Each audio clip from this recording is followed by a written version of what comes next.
and out for too long, nigga, I'm too. Let's get ready to rumble! Been down and out for too long, nigga, I'm too strong. I'm gon' move on. Swagger on diamonds just Sakasha trying to pick my brain and judge me like a book. I don't got many likes, but I got a lot of looks. My picture on the news, they trying to label me a crook. They say I do too much, I say I'm off the hook. They ask me where I've been, I say I just came from the hood. Smelling loud off this good, the whole day out in jug. These niggas wanna go to war, man, I wish they would. Oakland like Baghdad in my neck of the woods. Rest in peace, my nigga Lil E, man.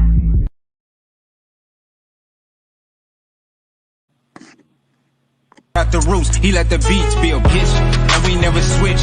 Even if I'm rich, I'll be broke like I'm Mitch. Niggas talking down, but that's headed in the wrong direction. But I knock that shit out like the boxing section. Cause they can't touch what they can't see. All I gotta do is be the same me. All I gotta do is keep it G. Always be the same me. While I'm solid, boy, they can't change me. No.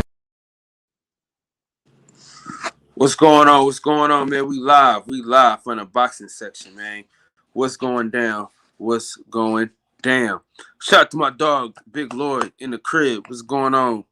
Shout out to my dog, Jay Gibson, man. Shout out to my dog. Man, I don't know how to say this motherfucker. Every time he come on, I can't say his name. Shalom, though. I know that's the last part. Rob G Film, what's going on, big homie? What's going down? So, tonight we're talking about conspiracy theories. We're talking about people accused of cheating. We're talking about Panama Lewis, of course. We're talking about Sonny Liston's trainer. We're talking about Antonio Margarito's trainer. So we're gonna get into a lot of shit tonight, man. I want to touch on that a lot because of the fact that people don't think that boxing and cheating don't go hand in hand, which it does. So they don't want you to talk about the cheating that takes place because they don't want the light to be shined on it. But it's like if something happens, let me say something about it, so therefore the next person doesn't have to deal with it. You know what I'm saying? So we definitely on something, man. Shout out, man. You know, Bomb Squad every day, all day. You already know what time it is, man. Shout out to everybody that came through last night and stayed on. You know what I'm saying? It was a long shift, man. We did a 11 hours live stream. So salute to everybody on that. So you already know. So with that being said, shout out to my dog H. We're talking about shout out to my dog H. Get Your Money clothing line. It was established in 2015 by my dog H, man. So shout out to my dog H. Shout out to my dog Mo Days, my brother. And shout out to my dog Terrence Keith, Top Killer. Def Mob clothing line is a clothing brand and also a music brand. So stay tuned for the latest and the greatest when it comes to these two clothing brands, for sure. So we here, man. We here. So we chilling and shit like that. You already know. So listen, we're gonna get to it, but first we're gonna get to the king, Deontay Wilder. He said something today. He said he want to get it back in blood. You know what I'm saying? Fuck the step aside money. He ain't stepping aside no fucking place. You know what I'm saying? Because he step aside, then y'all talk shit about he stepping aside. So he want that smoke. He coming straight to the nigga doorstep to knock on his door. You know what I'm saying? He gonna walk in with shit all on his shoes. You know what I'm saying? He gonna sit on the couch and eat that nigga food. You know what I'm saying? Drink his beer and sit in his favorite motherfucking chair. You feel what I'm saying? Shout out to my dog H Money coming through here, but fuck Tyson Fury, and you know that. So listen, I'm going to open it up in a second. So we're going to talk a lot. We're going to go back and forth about a lot of shit tonight. But we're really going to get into the Panama Lewis situation. We got to talk about that for sure. I'm going to drop the link in a minute, H. Don't go nowhere. H. I'm dropping it in a second. So we're going to do a lot of back and forth about different situations and stuff like that. So yeah, man, that's what we're doing tonight. We want to talk about some of the biggest scandals in boxing. So everybody's gonna feel free to chop it up. You know what I'm saying? We can disagree. You know what I'm saying? Let's be respectful in our disagreements. You know what I'm saying? We got love for each other. You know what I'm saying? And I got love for everybody that come through here. So what we're gonna do tonight is have some fun. All right. So I'm about to drop this link in the chat, and then we're gonna go from here to there to everywhere. You know what I'm saying? So let me drop this link in the chat real quick. Shout out to Centos Boxing. I know he's gonna join the panel. Shout out to my dog H Money, who's gonna join the panel. Listen, think about H Money. He gonna talk his shit. You know what I'm saying? Salute to my dog Tay Jones. Of course, he gonna talk his shit too. So yeah, man. So whoever want to join, Tay Jones, if you want to join the panel, go back and forth with this nigga. Y'all can do that. So for sure. But the link is in the chat. And we live. What's going on, Centos Boxing? What's going down? What's up, my brother Kyle? What it do? What it do? Hey, I'm feeling good tonight, man. The more I think about losing Deontay Wilder, I get excited. You know what I'm saying? Shout out to my dog. He said he want to get that blood.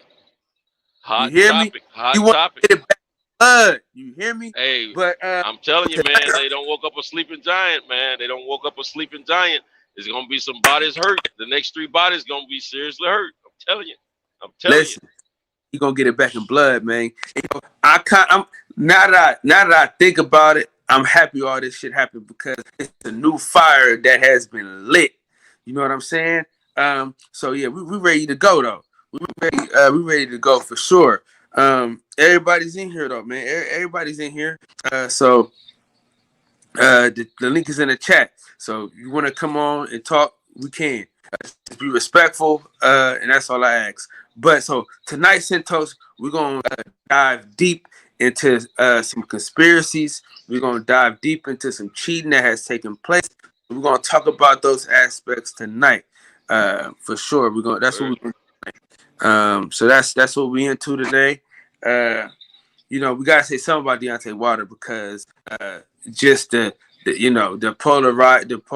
polarization. I don't know if that's a word or not, but shit, we here. So we gotta say something about Deontay. Let me see. Shout out to Bomb Squad. You already know. Jalen, what it do, man? What's happening?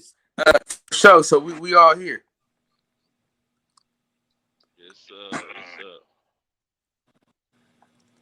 Hey, man, this fight can't come soon enough, man. For sure. No, listen, I'm excited.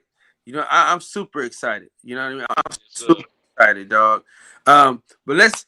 I'm gonna bring this picture up, man, and okay. And I'm gonna let y'all see what's going on. So these is the guys. We got Panama Lewis up here. First, we got him big because he's notorious for doing shit. You know what I mean? So he's notorious for doing shit. So we got him up here first and foremost, like in the big. And that's the guy that he fucked the gloves up with. Yeah. You know, that's what that is. So on the left corner, we got his trainer. You know, they put the shit on the glove, like the stuff to kind of blind Ali for a second. We got Margarito and his trainer. Centos, which situation do you want to talk about first? I think I want to save Panama Lewis for last, so we can start off with either Sonny Liston. Let's go with Sonny Liston since that was the first one. Okay, now you old enough to have been there for this, right? I say what? You said I was old enough to been there for this? How were you when? Oh man, I ain't that old, bro. Hey man, I'm a young 53, about to be 54-year-old man. Yeah, shit. You was born. I ain't that old. I was born 67. Matter of fact, okay, let me look up some shit. I forgot when that fucking fight happened. I was just looking at it. I think all you said I was born when this fight happened. You know what? I can't remember what year that fight was now. I'm gonna pull it up right now. I think it might have been before me, bro. Cause how long had he been a champion before they put him on? Go ahead, 19 what? It was 1964 is what they say. That's what I thought was 64. Okay, I thought it was 3 years older than me. Yeah, that's right. But yeah. They old boy they put some kind of grease or something, some kind of solution on his gloves, man.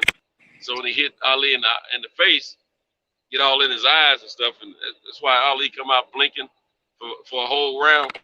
And Angelo Dundee said, what I'm gonna do? He said he had cut the gloves. I'm done. Cut the gloves. And he was already whooping Sonny Liston easy. And Angelo Dundee said, no, just run, son, run. Ali got out there, he danced around and, kept him off of him so he wouldn't take any punishment. And by the time the next round come out, Ali come up there, put them things on him, made him look bad again. Sonny Liston said, forget that. After that round, he ain't want no more. He was done. He retired on his bench. Retired on the stool, rather. Yeah, that was one of the early. That wasn't the first. That was one of the early cheats in the ring, though. Yeah. Shout out to Rapstar for joining the panel. What's going on, Rapstar? Yo, TBS, what you saying, man? What's going on, Cento Boxing? What we cooking out here? What we cooking? I come and show you some support. What we cooking out here? All right, so we're talking about some of the biggest conspiracies and cheats in boxing history. So of course, the biggest picture on this on the screen is Panama Lewis. We're talking about how we're breaking down Sonny Liston situation where he had to the grease or whatever he had on his gloves, hitting the Ali and running and shit like that. So that's coming out right now. But of course, we're gonna get Margarito and then of course Panama Lewis. Sure. Okay, yeah, Panama Lewis was a big thing. I think when that conspiracy hit with him, if I'm not mistaken, he also used to use a tablet for something to do with a drink. Who remembers that? Yeah, it was. He had some medicine, Alka-Seltzer, and something else mixed in. Some asthma medication. Yeah, so I think that was a Ventolin. I read it, Cento. It was a Ventolin product. It will open the lungs up to get his fighters more breathing. Yeah, it was an asthma product which helps you with extra your burst of energy. Yeah. So, matter of fact, unfortunately, Aaron Pryor benefited from that a few times. Yeah, if I'm not mistaken, didn't Aaron Pryor was the one who beat Escobar, right? Pablo. No. Pablo. Yeah, and it was documented later, but nothing happened about that, did it? No. I don't think they got in trouble when Aaron Pryor. Yeah, and he destroyed. When he gave him that solution. And he destroyed that man's career at the time, if you remember, because it was the late rounds and the last rounds that he was able to get that energy and put a stoppage on that brother, right? Yep. Yeah, that sounds about right. Yeah, that's true, man. That's true. But nobody got in trouble for that, did they? Though. But listen, nobody got in trouble for that shit. There's been a lot. No, because it was later on when it was discovered. It wasn't.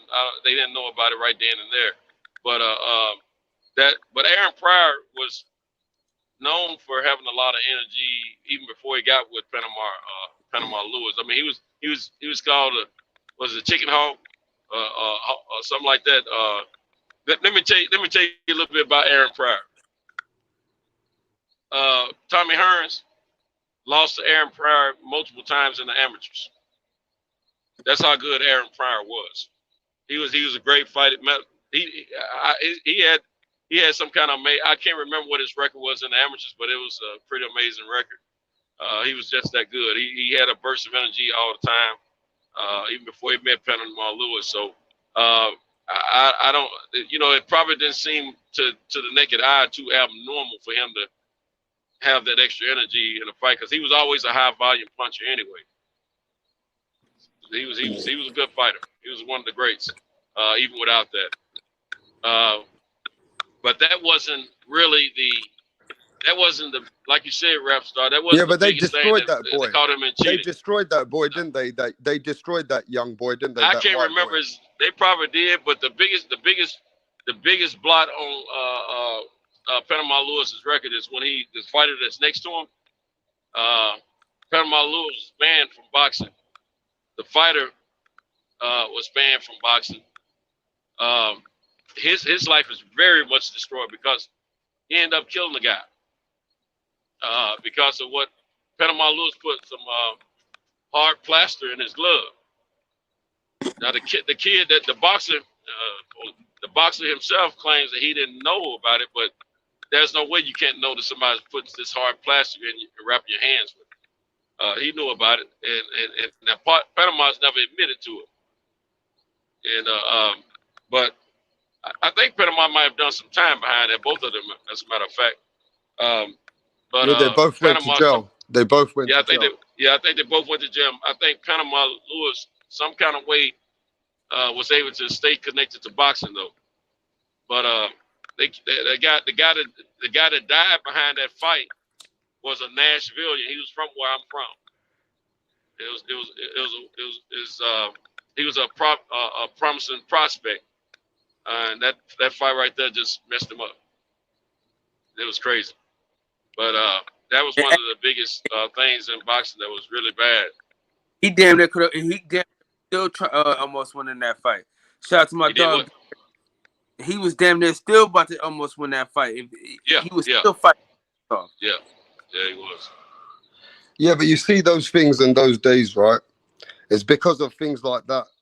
A lot of things got changed, and a lot of things got also, you know, they changed the safety of boxing, and things also got implemented because of. Yeah, that's you know true, what I mean? Ref Star, but they still were letting stuff get through. I mean, the commissions rarely find anything. It's usually the trainers of the opposite opponent that finds the issues. Just like with the Margarito situation. I'll wait on that. I know y'all hadn't brought it up yet, but I mean, it's just very recently there was a Hispanic fighter that they found an issue with his gloves and everything. And matter of fact, Jack Reese was giving an interview on the barbershop last week, and he knew something. He didn't even know that they had found that problem with the gloves with that fighter. He refereed that fight.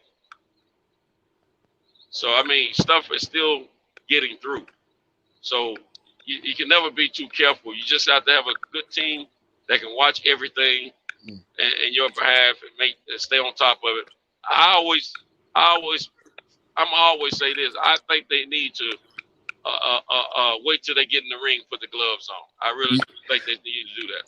And you know what, Santo, to be fair, right, you're right, but it depends who you speak to. I got a couple of friends, they're trained fighters right now.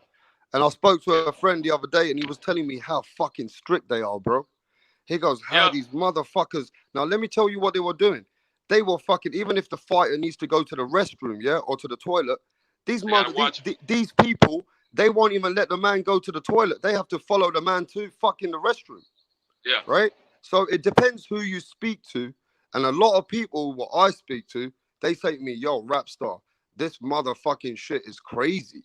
They got their eyes on your ass. And he goes, it's not like you can't fucking move and you can move away from them.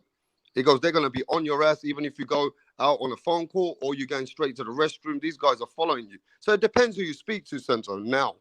Well, no, I think everyone that's in boxing is going to say the same thing about what you're saying.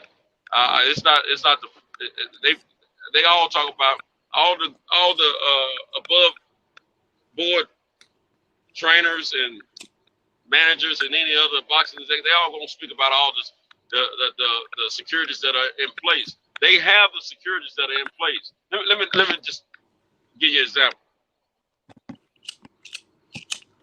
Prisons in the United States have a lot of security, but for some reason they can still get drugs into the system, into the prisons, even with all the restrictions. I mean, some prison people go to, they have to be patted down. Sometimes they strip search people depending on who they're going to see, and drugs still get through. And the reason that happens is because money can change the mind of a lot of people.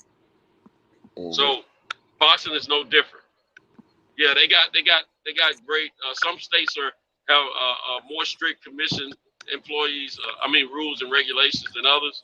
Some are a little bit more serious than others, but money is still the root of all evil. So these things cannot be happening, and trainers and people like that cannot catch this stuff. Somebody's popping. Somebody got some popping background. They can't catch these things if it's not happening. So it is still happening. It has happened as most recent as 2020. So it's good to have the securities in place, but it's better. So what do you think should happen in boxing? What could even make it even more? What would you, if you're saying that things are still happening, you're telling me that things still on a rare occurrence still happen, right? So what could change in boxing to even implement it better? Well, I couldn't give you a 100% bulletproof program because I don't know all of the securities that are in place because I'm not privy of all of that. You know, I haven't seen it all with my own eyes. Is in place as we know right now, right? But I do know. If you feel like at the end of the day, there's something else that can be implemented, do you have anything that you think that can add to what they've got already? I'm a proponent of them putting the gloves on inside the ring. That's what I like. Put the gloves on inside the ring. Make sure you do the Olympic style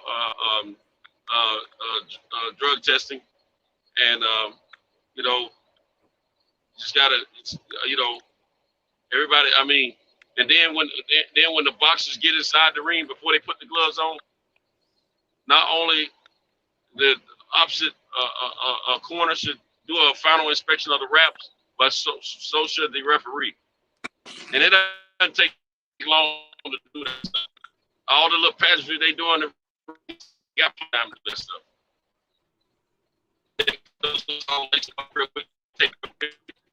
I can't hear you, bro. Centos, you breaking up, Centos?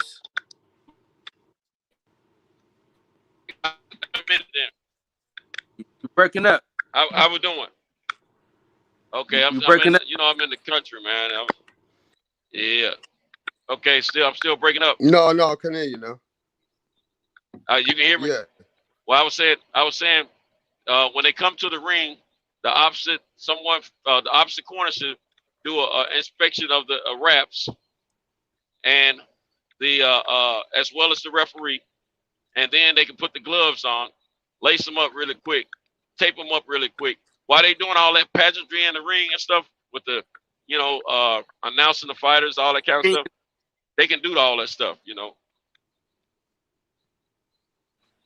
Yeah, I just every little bit helps. Go ahead, my bad. It's really hard, man, because you know crooks always ahead of the curve. You know what I mean? Crooks are always up one. If you notice, like with the PPP loans, right? The crooks already hit big. You know what I'm saying? They already hit. You know what I mean? And then after they hit, what's up, Mark Nash? What's happening, man? Hey, when they hit big, then they started whereas you can't do too much.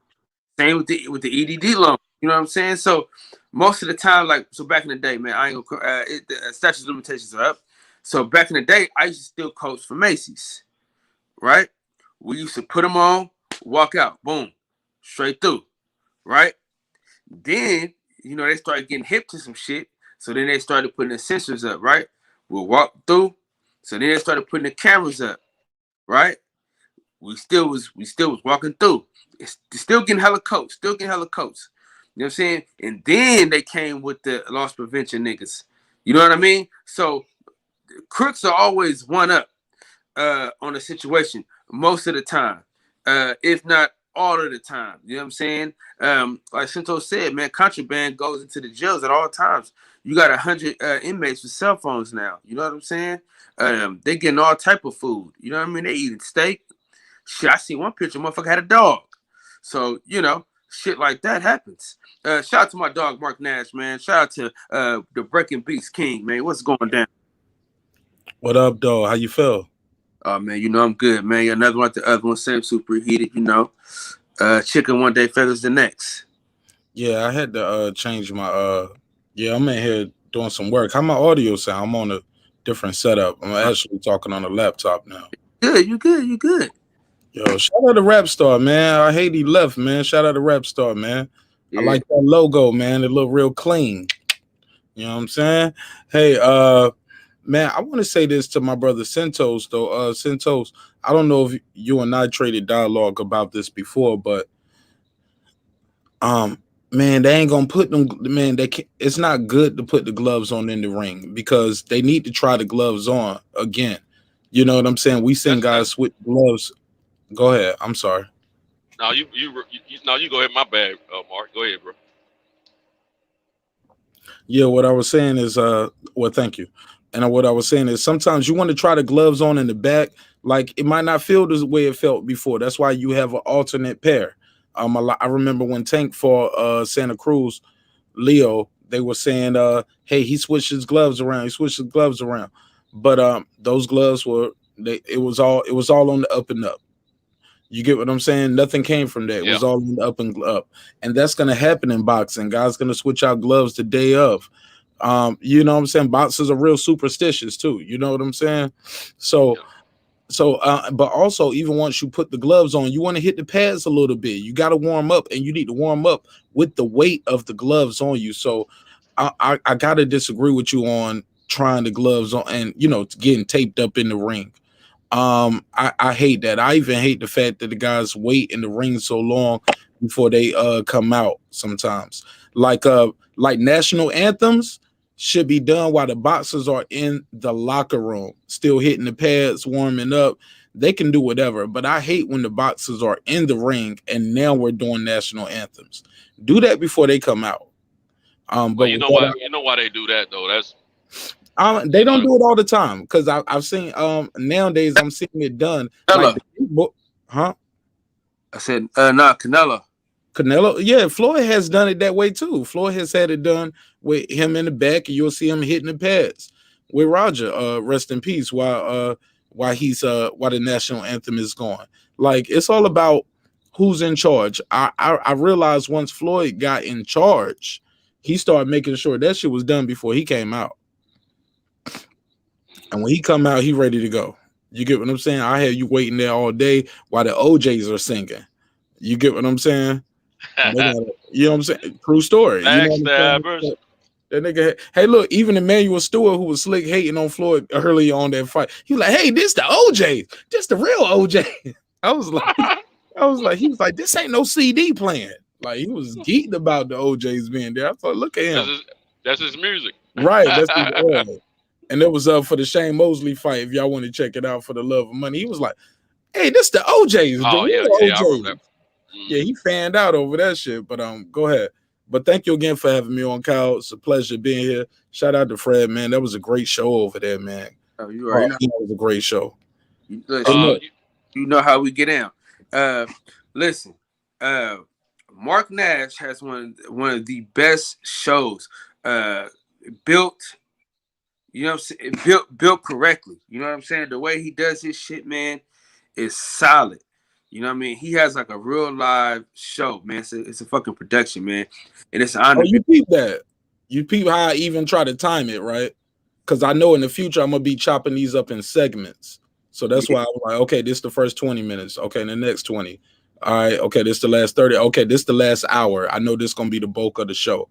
So it'll be a segment of, I try to plan it out in segments. But I also like to have fun on the show, man. Have games on the show. We doing the brackets now, and we have, it's fan interactive. But I promise y'all, when we do the next trivia show, it will not be a live show because people in the audience and the live be cheating. They be Googling the answers, trying to sound like they know all the answers. But I promise you, if I put you on the spot with that clock, you will not know the answers sometimes. Because these aren't easy questions, but I promise I'm going to make the next questions a little easier. Man, just a little easier.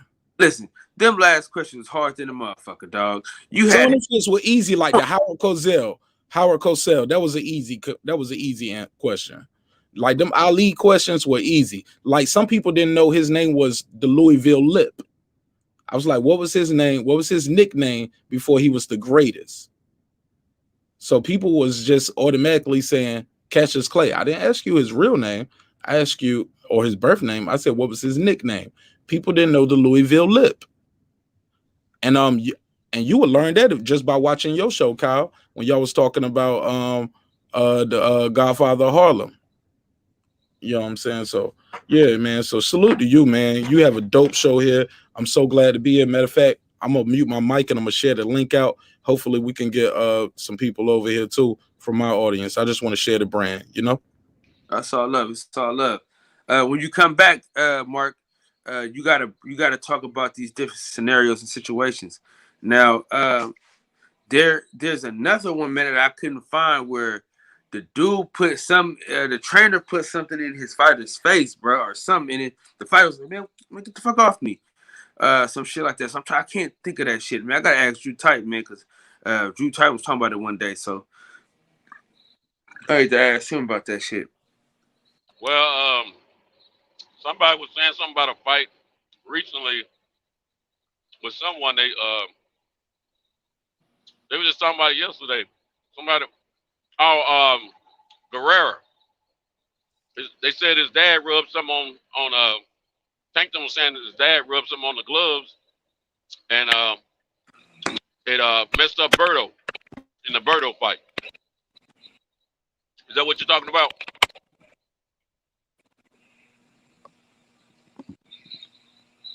Santos, you breaking up, Santos? Oh, okay, my bad. Yo, what up, though, Kyle? What's good? Senso, what's popping? What's up, H Money? What's good, man? You had to tap in with the homies, man. What's going on? What's going on? Man, shit, you already know what I'm on, Kyle. You know, tone back, you know.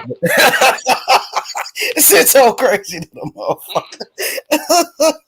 Oh shit! Nah, I'll just wait. Kyle started off. You know what I mean? Like, you know, we could start. Kyle, I just follow the guidelines, and then we can get to the smoke whenever you want to. So I know you got a format how you run the show, so we could just follow the format, and then we could get to the smoke. But I heard you asking about Rap Star about certain things, so I want to get on that, and we can keep it moving. Yeah. You know, you can touch base. Go ahead. So, what was the questions? Like, you had put up a picture and stuff. Yeah. So basically the show we try to go deep and in depth on these situations as far as like the like that and the shit that he was up to, and with the hand wraps and shit like that. And Sonny Liston when he put the shit on his hands when he fought Ali. So you talking about, all right, so which one you want to start with? You want to start with the Panama Lewis? I think that was the first one, right? No, we started off actually it was Ali. So Ali, Sonny Liston. Yeah, I remember Ali was pretty much whooping his ass. Ali was beating him down.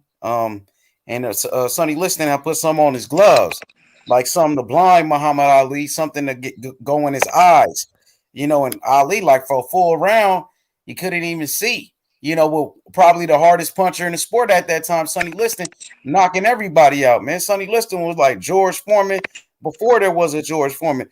Sonny Liston was the most feared man in boxing. He was the Deontay Wilder of that era, just knocking everybody out. Remember, Sonny Liston used to knock people's teeth out in the ring. You know what I mean? Destroy Floyd Patterson.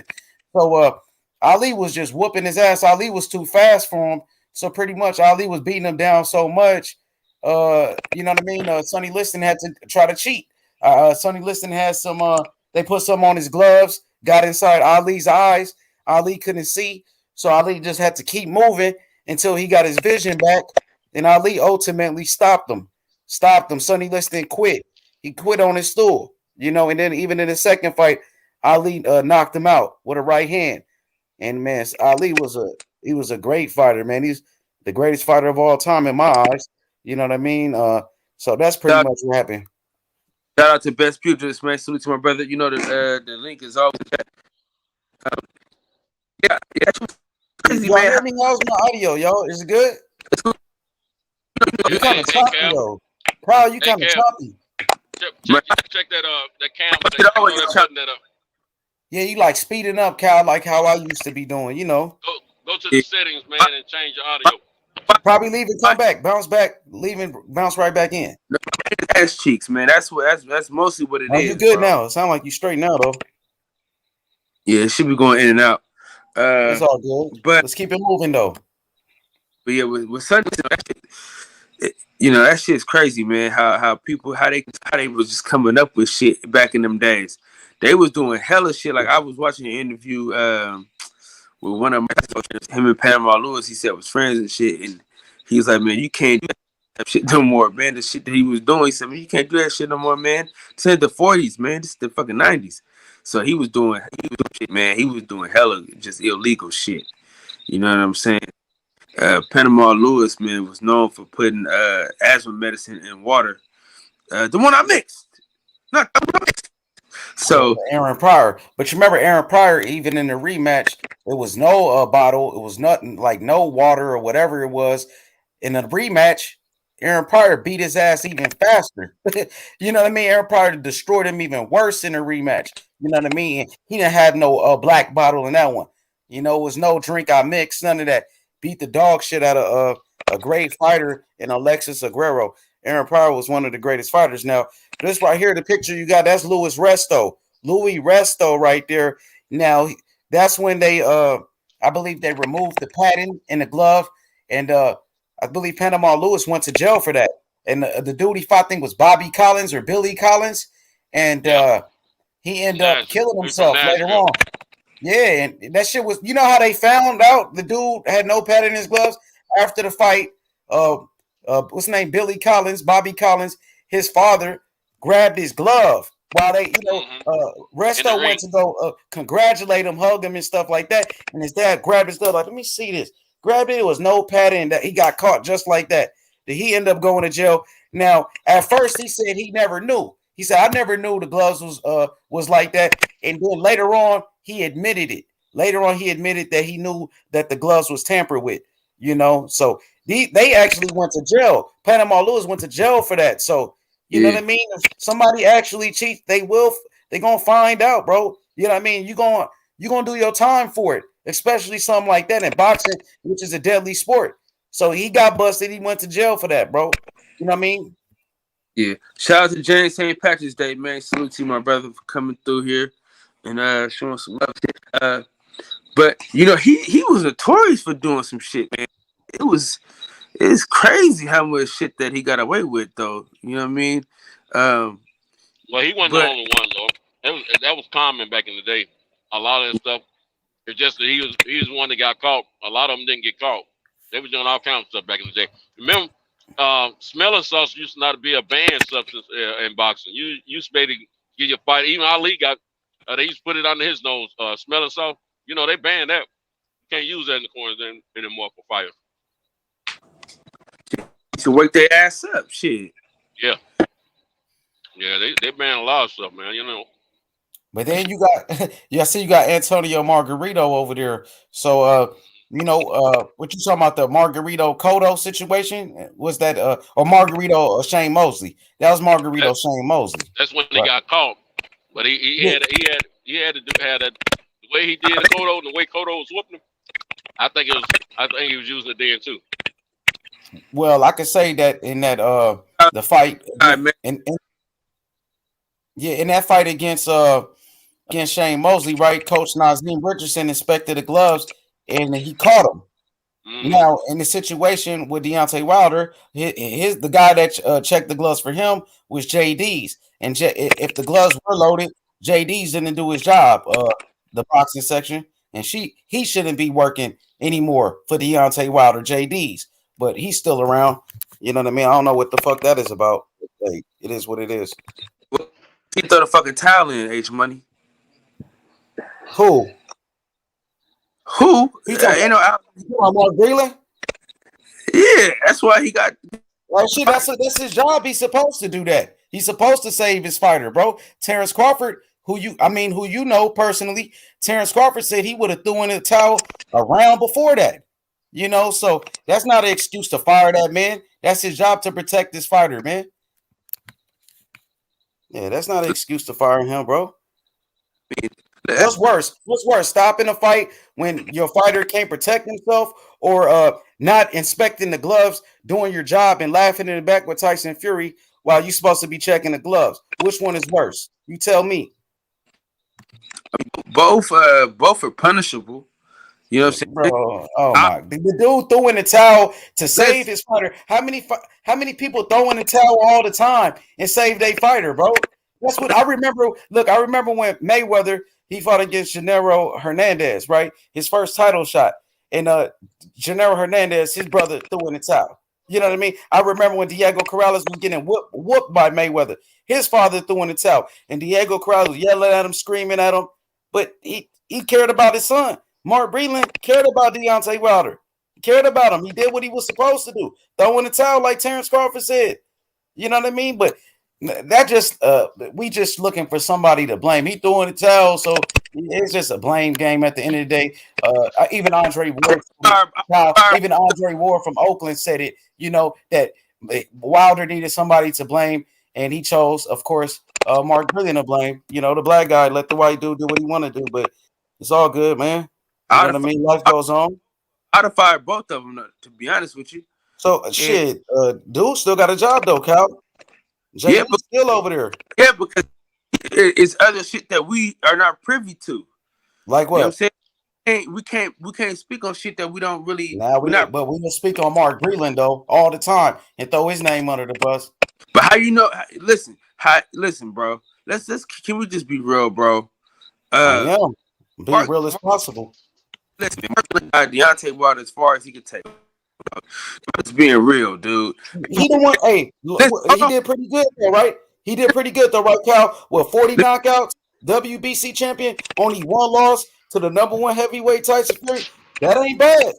He did pretty good. Get him in that position, and you consider Wilder the baddest motherfucker on the planet, right? That was Mark Breland work. He was the trainer that got him right there. Got him to the top of the game. He was the number one heavyweight at the time. He got him to the top of the mountain. But truth to be told, that relationship was breaking down way before that fight. That's not true. That's not true. Yeah, it was. Mark Breland spoke on that himself. He spoke on that in the interview himself. Yes, he did. I saw the interview. Okay, so he had already said that Deontay won't listen to him. Anytime a trainer go on record saying that means they got a conflict, him and his fighter. Because JD wanted to be the man in control. I'm not saying Mark Breland was wrong or right. I'm just saying there was a conflict, so that relationship was already breaking down. Exactly. Yeah, JD's wanted to be the person in control, calling the shots. He was the person. He was. And he ain't got no experience. That's the whole fucked up part about it. He ain't never threw a punch in his life.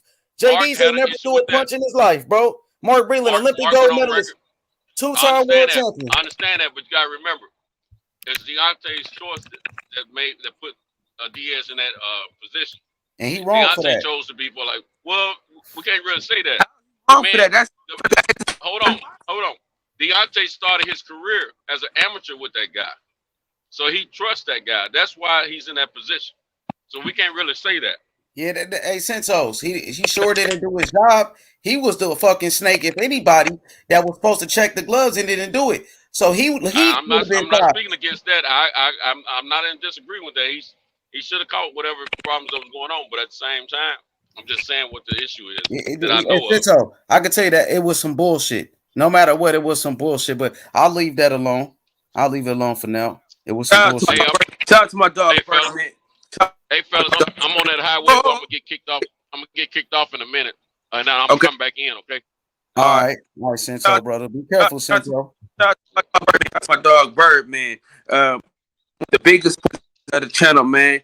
Salute to you for helping the channel grow and move forward, man. Appreciate you, my dog. Most definitely appreciate you. Hey, but I got something to say now. All of these things that you brought up, the Margarito, Sonny Liston, Panama Lewis, just because it happened to they did it, and Shane Mosley, you know what I mean? Margarito cheated with Mosley, Sonny Liston cheated with Muhammad Ali, Louis Resto cheated with Collins.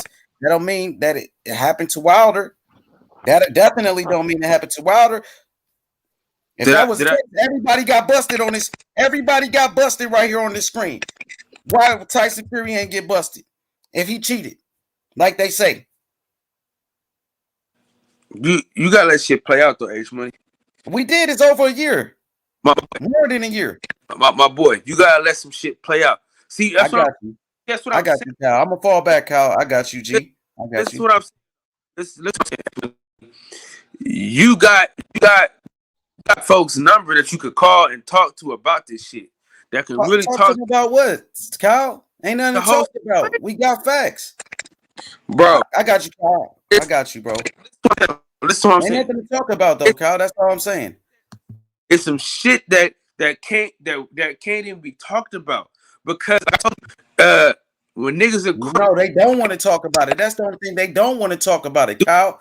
I've been telling. Look, I tried to tell you about the whole court situation. I told you about the whole arbitration shit. There's some shit that you can't talk about outside of that.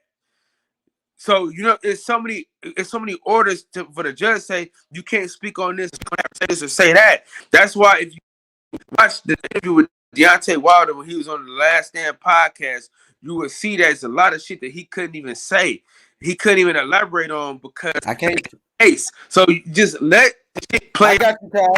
I can't trust what he say after all of this bullshit. I can't trust it. First it was a sue, then they say he never said it was a sue. Then the audio came out that Reggie Owens put out. Reggie put it on his channel where he did say it was a sue. You know what I mean? Then you blame Mark Breland with no evidence that he spiked your water. I can't believe the shit that he's saying, my nigga. I'm just saying, G. I can't believe that. The only person that gave Deontay Wilder water was Mark Breland. So if the water made the nigga feel funny, prove it. Can he prove it? Can he prove that the water was spiked? Yes or no? It's a lot of shit. I understand. Hey, I know what that was. Cal, it's some bullshit, dog. That shit's some bullshit. As a real nigga, you a real nigga from Oakland. You should know some bullshit when you hear it, my brother. I mean, but how could it be? If it come out, it look funny. You know, bro. Come on. How would look funny? The water look funny. How the water look funny, bro? Mark Breland, a respectable man, bro. Mark Breland respected, bro. Go ahead, Pugilist. Go ahead. Wobbly in the motherfucker and shit like that. You don't watch this motherfucker fight plenty of fucking times. You ain't never seen this motherfucker look like this. Never. Even when he got hit by Luis Ortiz, that motherfucker wasn't fucking wobbly. Salute to my brother. Shout out to YB. Different levels though, Cal. It's just different levels. What up? Hold on, real. What up, Huge, man? What's going on? Yo, check it. Now it's funny because I was just letting y'all cook and shit. Because I'm at work and I was doing some things. And I was letting y'all cook. So even going back to like when y'all was talking about Panama Lewis and all them. Now, see, I grew up with them as kids. Panama Lewis. I knew Lewis Resto and all them in the gym and shit. Panama Lewis. I trained at his gym when I was a kid. The gym in the city called Ringside Boxing. Now, Panama Lewis, matter of fact, one of my trainers, his name was Donald Hayes. He got locked up and indicted and locked up as a part of that shit that happened with Lewis Resto. Because he was a part of that shit. When they cut that glove and took that stuff out, took that padding out of that glove, he did time for that shit too. Because he was a part of that shit. That shit. It was a bunch of people, bunch of cats connected to that shit that did that in that fight back at the Garden back then. And Panama Lewis was a character, man. Like, he was a real character, man. And they some street, like, I'm funky with you. Them niggas like some street dudes, man. That's why they was willing to do that type of dirty shit like that. You know what I'm saying? Do whatever they had, crooked shit or whatever, which went on a lot and still goes on to this day in boxing. That shit goes on heavy in the sport. It's like that old saying: if you ain't trying to cheat, you ain't really trying to win. That's that's how they kind of got it. But back then it was even more prevalent. Matter of fact, because after that particular incident, that's why you got it. You got it in the commissions now. When you got them signing them hand wraps and signing them gloves and shit like that, is because it was more laxed back in the day when that event happened and shit like that, And you know, like I always tell people, man, I told one of my coaches from my old gym, I was like, look, you gotta understand boxing, man. Boxing is the red light district of sports, man. It always has been, and it probably always will continue to be, you know? And as far as, I clearly think, like, when it comes to, obviously, when it comes to Deontay Wilder that night, something wasn't quite right with him. But I already told you, Cal, I think you might have heard it before when I was on Fred's show. You already know my stance on that shit. Mark Breland, my dude. That's my big bro.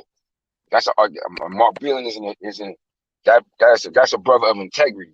So I never saw him as doing no shit like that. Never. I don't care what nobody say. He ain't that type of dude and shit. First and foremost. Now, what I think happened, if anything, because I think it's possible that water could have been tainted, but you gotta remember, Tyson Fury and his crew and them is affiliated with them MTK motherfuckers. I think them MTK motherfuckers could have tampered with that water prior, and whoever would have gave him that water, whoever would have gave him that shit, it could have affected him. You understand what I'm saying? I think because they willing to, those type of individuals, they're willing to go whatever extent that they can to make something happen like that. And I remember one of my big bros, he was a heavyweight, his name was Gary Lightburn. He used to be a sparring partner with Larry Holmes and Mike Tyson. And he told me when he was in camp with Trevor Berbick that, when he used to be in camp with Trevor Berbick, that after Trevor Berbick fought, I think it was Ronaldo Snipes years ago. And I remember that fight when I was a kid. Ronaldo Snipes beat him. And Ronaldo Snipes kind of fucked him up a little bit in that fight. I never forgot that shit. I was expecting Berbick to do way better, but he was like real off, like staggering around, getting rocked easily and stuff. And he felt like he had got poisoned in that fight. So Gary was telling me that when they was in camp from that point on, he said, "You know how we used to eat?" And I was like, "How?" He's like, "What we would do was he never would eat after that. He would never eat the food in the hotel no more." He said they'd just get in the car and just drive out and driving around. And whatever he saw, we stop him right here to go eat because he didn't trust them. He didn't trust that shit no more. Like after that incident happened and he felt like they poisoned him. So, that shit is like par for the course in boxing, And I think it's very possible that some could have been put in his shit. But I don't think Mark Breland ain't do that shit though. Like I said, if they could have, because it's really not hard to do something like, because if the commission providing water, if the commission is providing the water, which they did, like when I was fighting, it's mad motherfuckers touching that water before y'all get it. When they bring those waters to the dressing rooms, that water and shit is going through different people's hands before it get to you. Hey, pugilist. So it wouldn't take much. It wouldn't take much for somebody to stick a needle in that shit. For them MTK motherfuckers to stick a needle in that shit and then just deliver that shit to, that opposing fighter's locker room, and then whoever give them that water. Hey, it is what it is, And see, the thing is, though, it's so much shit that has been talked about that I can't speak on because it ain't my place to. You know what I'm saying? So I can't really speak on it, on shit that I know because it ain't my place. You know what I'm saying? I don't break code, man, because when people trust me and I give them my word that I ain't finna say nothing. That's just gonna be. No doubt. You know what I mean? No. Get some shit. There's some shit that I'm privy to that I can't share. But it's also some shit that somebody else is privy to that they can't share. And so on and so forth. You dig what I'm saying? So so that's the hard part. The hard part is not being able to say exactly what you really want to say, even though the shit for yourself, but you can't really say nothing because place to. That's the hard part. And my thing is, man, the reason why you gotta let shit play out because you just never know. You know what I'm saying? Like, but all oh man, they're never gonna fight. It's like Brady in court right now. Oh man, no, that's that. They don't got nothing. It's all that, and it's like okay, whatever. Now, boom, they gotta fight. You know what I'm saying? So I let shit play out. You know what I mean? I try not to jump the gun. You know what I mean? I try not to jump the gun and try to say some certain shit, do certain shit. I try to make sure that I know what I'm talking about before I go out and start saying some shit. You dig what I'm saying? Like you said, No doubt. Mark Breeder was the one that gave him water though. So that, you know what I mean? So somebody got to get some blame. I mean, and it's like, nigga, shit, man. I can't talk. Yeah. So yeah, what I'm saying is, no, I hear you. Who wasn't supposed to talk about Deontay Wilder at all tonight, though? As far as I hear you. I hear you when what you're saying, like in terms of, you gotta hold it in your bony chain and shit like that. But yeah, what I'm saying is that, like I said, me knowing Mark really know the type of brother he is, for first and foremost, I don't see that in his character, straight first and foremost. And secondly, just keeping it funky with you. Like, that shit, it would have been of no benefit to him. Because right now, the nigga won't got no job because of that shit. With the heavyweight champion of the world. You understand what I'm saying? He not working with Deontay Wilder. He not working with the heavyweight champion of the world. Like, that's the biggest job you can have as a boxing trainer. So for him to have done that shit, it's not like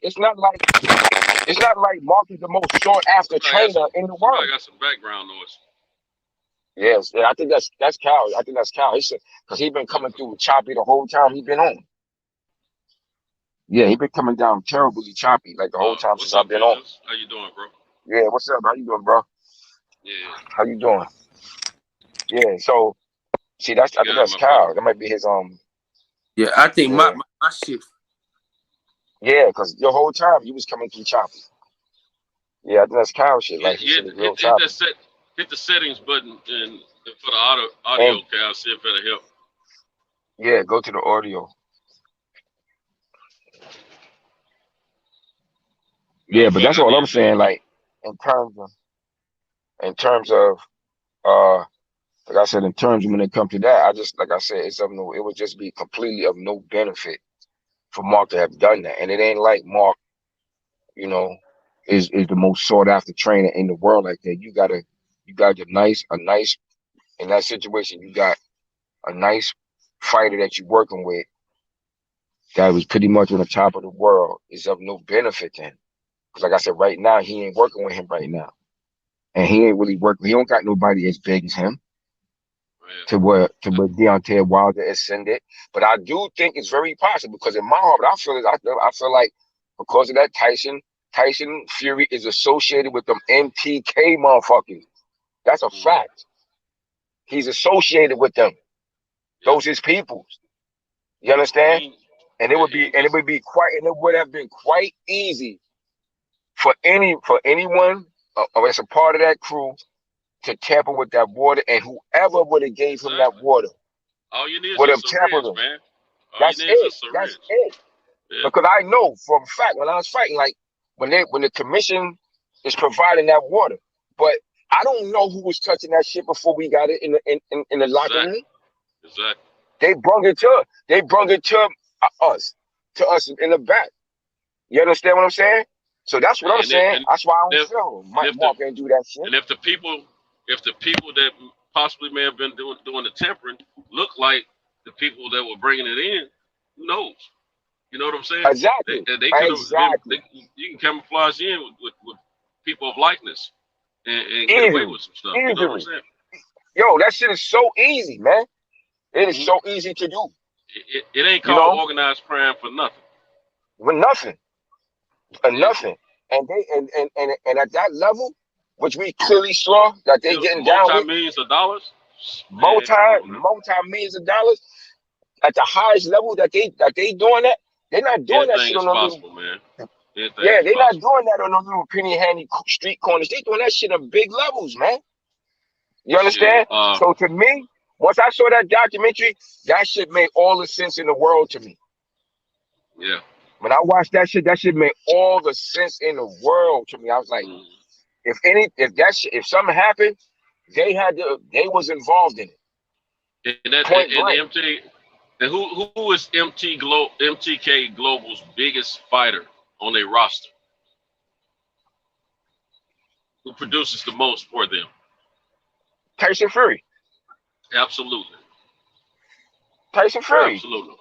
Yeah, so that's an asset that you want to protect. Hell yeah. Yeah, they got a connection, man. They're going to protect him at all costs. Because that's how it's always been with the underworld. With the Tyson underworld may not know. boxing. Right. Now, I do remember Tyson Fury not accepting water from a person that he didn't know at the post-fight interview. He said, "Well, who this come from? I don't want that. Well, you give me one." You know, he took it from a person that he trusted. Exactly. Maybe he heard some discussions about some water might get spiked. You know what I'm saying? That's right. And that was a closed. That was a new. It looked like a fresh new bottle of water. Exactly. But he's aware. Now it's very ironic. You know? It's very ironic. Say whatever they want, man. You know. Yeah, and it's very ironic that he would say that. Who did this water come from? Yeah. What would be your concern after the fight? You thirsty? That was one of the main things I noticed. I said, I was applauding him for being on top of his game on not taking water from anyone. You know, just any old person. I wasn't thinking about the other stuff that might, that we found out later. But when my man said something was up with his water, I said that makes sense. After what Tyson Fury, the way he responded to somebody giving him a bottle of water that he didn't know, the person he didn't know them. He wanted it from somebody he trusts. And he put that bottle of water down. He put that bottle of water down and waited for somebody to give him some water that he trusted. Come on, man. That shows that he was aware that the possibilities of water being tampered with is very possible. Yeah. And he may not admit to it. That's true. That's what it's very possible. And even if you didn't know, but people tend to be in the know with things like that. But they'll do things to try to keep the fighter or whoever innocent of that information and just do what they gotta do. Exactly. It's possible. Right. You're dealing with criminals, the underworld. You understand what I'm saying? They're gonna do what they gotta do. Period. Point blank. Hey, best pugilist. But he didn't get fired because of that water. He got, I know they had some other things going on. Yeah. Besides that, I mean, I've heard that myself. Yeah. I mean, he just got booked for the last OG though. So and, you know what I mean? So I'm saying, like, man, but that's different though. Like, but still, that's not some shit you anticipating. Well, I'm gonna do this because I'm gonna get booked for the last OG. Yeah, you know what I'm saying? Like that's just a circumstance that developed partially because of that circumstance. You understand what I'm saying? Because Tracy Morgan and them was from Brooklyn, man. Mark Breland, Brooklyn night, man. Nigga legendary up here with that shit. You understand what I'm saying? So that to me, like one really got connect. One thing got nothing to do with the other because it's like you can't anticipate that shit that he was gonna get into that. I think probably all the controversy around that put more attention on him in that way that he could have got booked for something like that now. But I did, know that there was other things going on in that camp besides that. But still, like I said, to me, I really am, and as I look at all the stuff that went on with that situation, and like once that was really brought to my full attention, I had heard the mention of his connection with the MTK shit before Tyson Fury, but I didn't really know it was to the extent that I found out. Oh yeah, yeah. I watched that documentary a couple of months ago, man. But I had Yeah, heard it's that he was affiliated with them. But I knew he had an association with them. But I didn't know it was to the extent that it is. oh they help And I, with his business. They help yeah. keep him paid. So when I seen that shit changed the whole. That changed how I looked at everything in regards to him and his Well, I'm gonna connect be honest and with his connect. when they were talking about all that a couple months ago, 3 months, whatever it was. It not as much came out about it as I thought it was going to be behind all that. Uh-huh. But at the same time, it was good for awareness. Yeah. Because I've always suspected it was some kind of something went on during that fight. Well, Yeah. as that fight was leading up, that was on the level of that we wouldn't know who was doing what, and that right there kind of put it in perspective for me. Yeah, absolutely. For me, it's short. For me, it did 100%. Because I don't put nothing past them. I like my mom's. I ain't. I don't. They criminals, man. I don't put nothing past them. And Yeah. y'all already know my family connection. I explained to y'all before. On my Right. family side, and he used to say the same shit. He's like, I was a crook. We was crooks, man, and we were gonna do whatever we had to do. You understand what I'm saying? But the Yep. stuff that I know from the family, from that shit, things I've heard. And we be like, God damn, it was like that. And yeah, it was like that. They not, they're not they feel like they're above the law. They're gonna do whatever it takes to get accomplished what they feel that they have to get accomplished. The end So I goal. know, yeah. So I know that is very capable. That they're very capable of that shit. Sure. And it don't take much. Salute to my boy Box fans. Salute to Box fans, Yeah. man. Appreciate you for side. But yeah, because you do the simplest things. You do look. Even when I was trying, I remember like, so you see how now y'all can use they can use Gatorade and shit in the corner because the commission and them providing that shit. Now, we couldn't do that shit before. I remember like I fought down in Philly at the Blue Horizon before they closed that shit, and I remember back then they wasn't really letting you use like all you could do is water, right? But we snuck motherfucking Gatorade in there. Yeah, that was in Philly. Yeah, Blue Horizon. But we snuck fucking Gatorade in that shit though.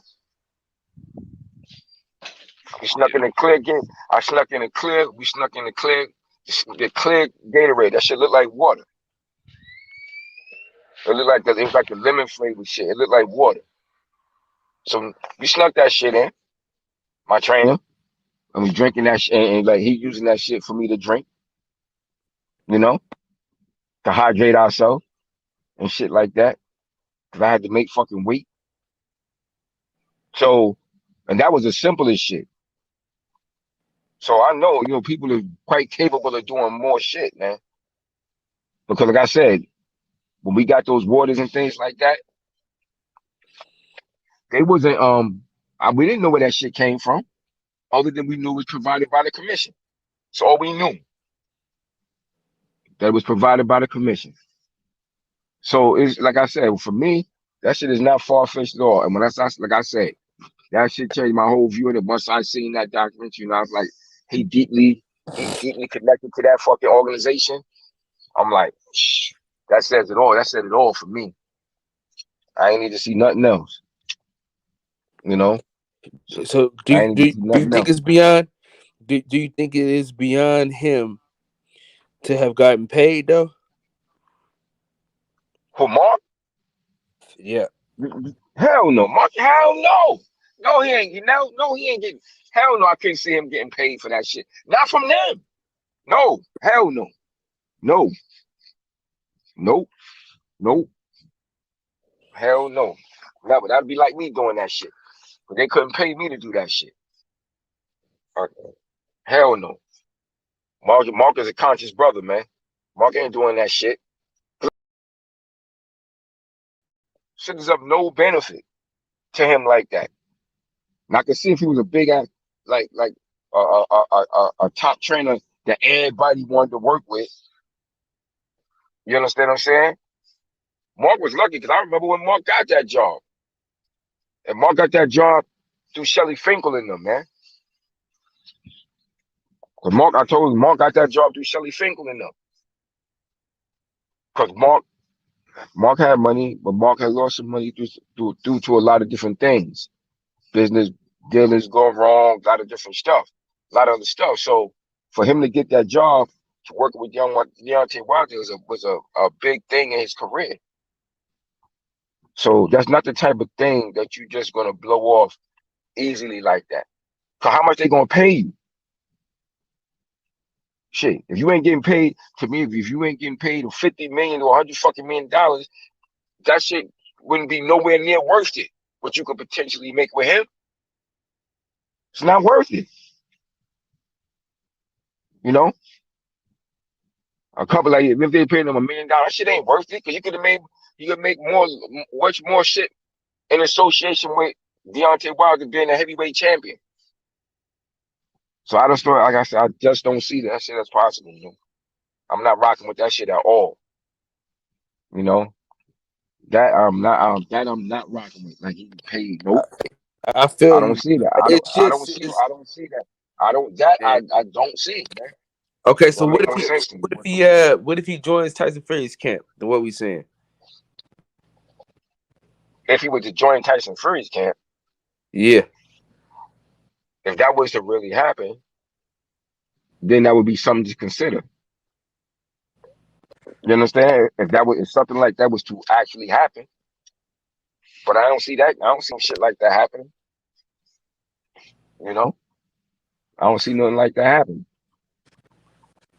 I just don't.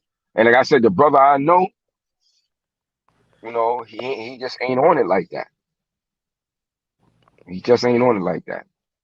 You know, real talk. He just not on it. And now, you know, anything is possible. You know, like my spiritual teacher said, the only constant in the universe is change. But that is not at all the brother I know and grew up admiring. Not at all. You know, that would be something totally out of the norm, an anomaly that I didn't see before. You understand what I'm saying? I just don't see it. Yeah. You know, somebody have a certain consciousness. You know, it's like if you know somebody got a certain consciousness towards their people and you know and doing certain stuff, and then all of a sudden you totally flip the script, you know, and you would be totally shocked, you know. It's like Yeah, I've been on that. I've been on that side of the street where, you know, you think everything the area on the up and shit like that, you know. Oh, it can happen. That shit has happened in my life too. But you know, at the end of the day, you know, that's not at all what I know. And then what I knew of the situation, because I remember when Mark got the job and everything. You understand what I'm saying? Like, matter of fact, you know, like I said, you know, me being here in New York, you know, Mark is like a big bro to us, man. Like, you know, Mark Billing was that dude, man. And shit, matter of fact, one of my kids in my boxing program from my hood, he's a heavyweight, he's light heavyweight cruiserweight now. He undefeated. His name is Joseph Mac Williams. Mac beat a fighter that Mark. His first year, he won the gloves. He beat a fighter that Mark was working with. This white kid. He was the son of the referee Newman, Newman, and shit in the finals. You know, I went against Mark that year. You know, and we beat him in the finals in the Golden Gloves. You know, so and that was just before he got the. And that was before he got the job with Deontay Wilder. Yeah. You know, so I just don't see. Like I said, to me that you know. I just don't see it, man. I can't rock with this shit like that because I just don't see that shit at all as possible with that particular individual. I'm not saying that it can't happen, but what I do see is the MTK shit involvement in that shit. That I see. That I see, but I don't see Mark Breland has done no shit like that. Hey, Cal, you crazy to the motherfucker, man. You asking Shout this out man, to do you think Mark Breland got paid to spike a nigga water? Like, bro, you reaching, like, bro, you trying to frame, nigga, we like, you throwing trying out to frame this nigga. It's like we you throwing trying to out frame this scenarios, nigga, like, man, that's some crazy shit you asking about this man, bro. Nah, I could never see them doing no shit like That that. shit is bro. crazy, Cal. Oh my god, Nah, nigga, you crazy. nah, That shit is I actually just don't funny see it. that you asked this man that Yeah, kind of nah, question. Listen, we giving out different scenarios, nigga. Like, yeah, but my nigga, nah, like, I don't Well, see won't it, you bro. ask him about JD's though? Won't you ask him some questions about JD? Yeah. Well, I will say this about him. But you don't want to talk about the him. white boy though. You don't want to talk Yeah, about what the white boy did though. Yeah. Now, for sure, you know, I have. No, you haven't. The whole thing about Breland this, Breland that. Breland. Did Yeah. JD? You should ask him. Did JD's get paid to not inspect the gloves and do his job? That's a good question. That's a great question, and I've asked it. Hey, Kyle, you funny though. I ain't gonna lie, you a funny ass nigga though. That's that City Sicker. Salute to you, my brother. Listen, listen. You understand, bro? I asked all the questions, bro, but I'm not gonna put it all out there. My place to put it out there like that. You dig what I'm saying? It gotta wait like everybody else gotta wait. Hey, you are funny though, Kyle. I ain't gonna cap you. You funny, bro. I'm listening to you. I'm like, this nigga crazy as fuck. Nigga, I'm just saying, nigga, anything possible, nigga. It ain't far fetched for a nigga to get paid off and do shit. You know what I'm saying? It ain't, nigga. Mark Breland, bro. You know who Mark Breland is? Mark Breland, an Olympic gold. He's a legend. This dude is a legend. He's one of the greatest American amateurs of all time. 2-time world champion, Olympic gold medalist, bro. And a damn good niggas pro. respected, bro. And he was a damn good pro. He won a world championship twice. Yeah. 2-time champion. This dude is he's respected by his peers. That's when Wilder did that. All them real niggas like Andre Ward, Coach Kevin Cunningham. Bro, that niggas ain't fucking with that nigga on that shit, bro. Yeah. And I'm just going from a personal experience. I'm not even just going as an outsider. You know, that's somebody I really fucking know. And I ain't never known him. I ain't never. Like, Mark Breland would be the last person I would ever expect to hear this type of shit being said about him. That's the whole shit that Wilder doing. Birdman, you's a bitch. You's a bitch, nigga. Come on, man. I'll tell him, hey, he's a bitch. What did he say? I didn't see what he say. What did he say? He a Wilder fanboy. Whatever Wilder says goes, nigga. That ain't how the world works. Fuck wrong with you? Listen, the nigga's a man. The nigga ain't God, nigga. This nigga's a man like me and you. Yeah, drop the link for this whole ass nigga. This Wilder dick sucking ass nigga. Oh, shit. Drop that nigga dick, nigga. The nigga Wilder would say anything this nigga Wilder would say, this nigga go with it. I ain't talking about you, Kyle. Certain niggas, whatever Wilder says, them niggas gonna believe it. But Wilder said it, it's true then. That shit is ridiculous, bro. Oh, well, I don't. Like I said, I ain't a believer. You know what I'm saying? The coach I practice, I don't believe, and I damn sure ain't believing that shit. That's not the bro I know.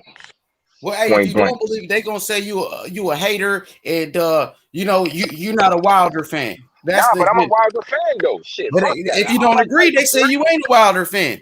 You got. I don't like that shit.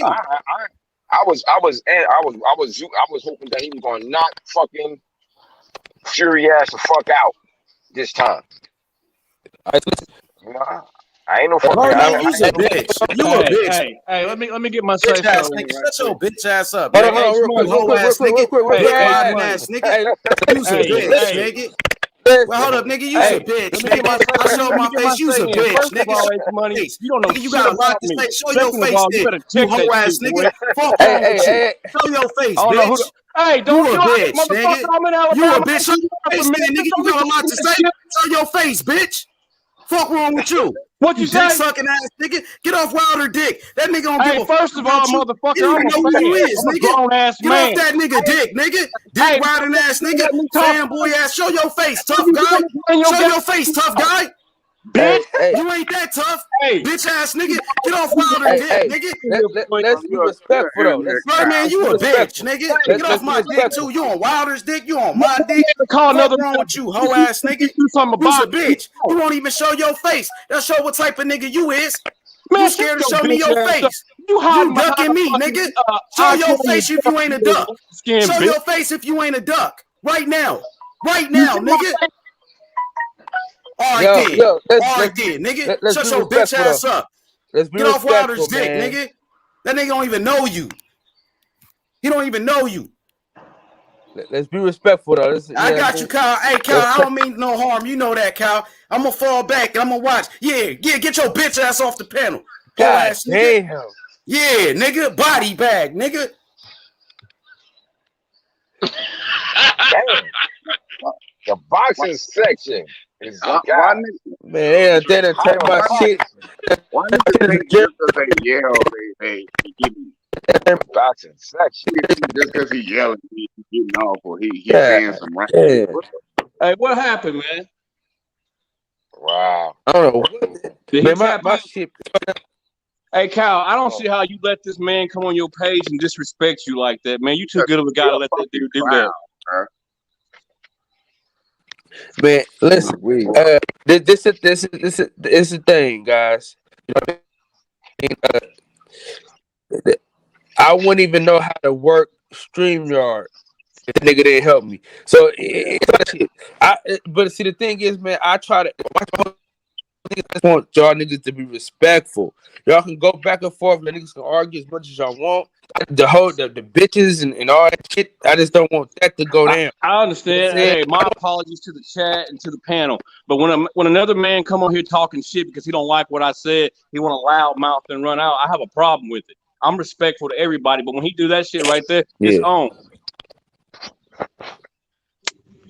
Yeah, shit. And I don't like the way he disrespects you, man. We don't have to agree on anything, but if he don't like what I'm saying, he can just say something. Don't sit down and see what I'm saying and say, "Oh, Birdman, you a bitch. You're agreeing with this on Wilder because Wilder." No, I like boxing. Period. It ain't just about Wilder. I like what Wilder stands for.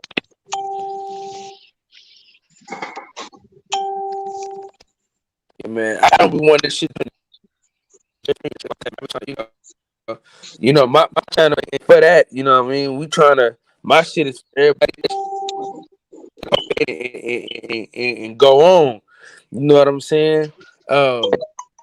Shit. But, you know, like I say, man, you one of my biggest supporters. So, you know, when it started fun, I had to, you know, get in between that shit. You know what I mean? I understand, man. Like I said, I apologize to the chat, but man, I can't deal with no disrespect from him, man. Yeah, man. You know, we all boxing fans, man. We all got different opinions. Let's be respectful. That's all I ask for anybody that come on the panel. Man, you know what I mean? That's all I'm trying to do. I understand, and I didn't even say anything bad about Mark Breland. I didn't say anything at all. Yeah, I just agree with him. He's pushing one agenda, and I ain't Mark Breland. Fuck Mark Breland. Straight up. You gotta. So let's elaborate on this. Let's talk about it, but let's not just say it without no context. Give us some context on why we say fuck Mark. You know what I mean? No, I ain't saying fuck Mark Breland. I ain't saying that, but I'm saying fuck H Money. Nah, Cletus just said that shit. I know. I want H Money to hear it in the background. Tell him I ain't too far from him.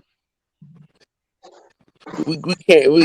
You know, this is YouTube, man. We gotta chill. I know it's not you. I chill. know it's YouTube, but man, he gotta learn how to be respectful.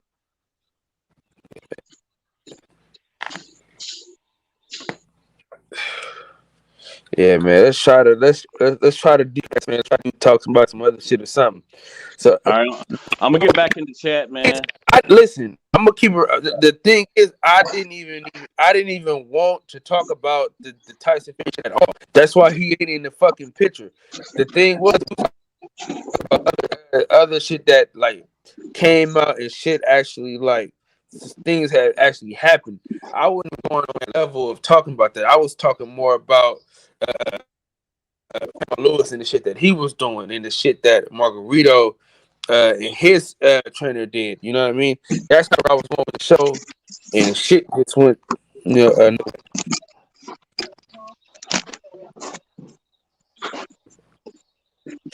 But it just got a little hectic. But you know, it's a live show, so unfortunately, you know, these things can happen. You know, we're real passionate about what we talking about. You know, I don't think got to get this, you know, to that point. You know, Yeah, my apologies again, cursing, channel into the chat, man. cursing and stuff like that. But you gotta apologize. but they you know get passionate. This ain't the first. This wouldn't be the first show I've seen this happen on, and I'm sure it won't be the last. But we just got to try to do better. My internet is so Yeah, trash, bro. It's bad tonight, man. Yeah, hey, I ain't never seen it like we that. gotta get you a headset, man. No, it's my internet, man. Comcast is on some bullshit, man. Comcast is going. We ain't paying this for a bill this month. Fuck that. Fucking up month. Yeah, it's something else. Yeah, that's why that Are shit you on be a desktop choppy as or a shit. laptop? Nah, I'm on my phone. I'm getting it now. You know, shit. Yeah, but shit starting to pick up now, so I gotta get my shit together. Shit starting to pick up. So hey, take it off Wi-Fi and see what happens. Shit, it's gonna be the same, man. It's gonna be the exact same. Yo, hey, I'm going back to the chat, man. I pulled up to holler at H Money, but shit, it's gonna be the same, man. It's gonna be the exact same. Oh, let me turn this down. He just yelling and burnt off, so I'm out, yo. All right, peace. Take a left, man. It's kind of, you know, I kind of even want to keep the live stream going and shit, man. But fuck, man, that kind of cool. All right, so we can get back on another topic. You know, we can get back on the topic. Yeah, we can talk about.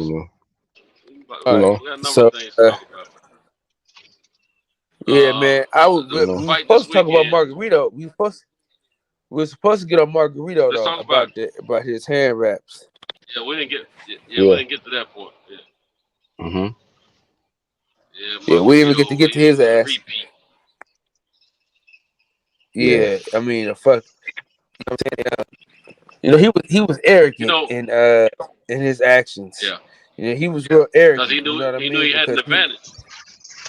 Yeah, he thought he was above the law and shit. You know what I mean? I watched an interview where he just lied to Cotto to his fucking face. Like, oh, he didn't do anything. Man, bullshit, man. You know you had something to do with that shit. Yeah, absolutely. That's that, but that's that. Like that's that statement I said. How they said that's like in sports. Like and that goes for most. I think pretty much every sport, man. You will have a form or a group of people, even down to like they're gonna try to get that edge. Just like in football. Remember when Tom Brady and them was them footballs was deflated less than they should have been. Like it's always something, man. Look at the Olympics. The Olympics are so strict, man. It's crazy. But guess what? They still cheat. Some of them. Yeah, still cheat. Yeah, and and they got some of the tightest restrictions when it comes to all those sports. Yeah. Because of that, because of the cheating and the history of it in those different events in the Olympic history. Yo, you remember like in the 80s? Like in the 80s toward the mid, like in the 80s and 90s, and with the bodybuilders, them bodybuilders from Russia and shit, them women and shit, they was looking like men. Men, yeah. Taking all them damn steroids and shit. They was like men. Most all the female athletes, except for the gymnasts, look like men. Remember that shit? Like, yo, I was like, I'll never forget that. They was like men, man. Man, they were notorious for it, man.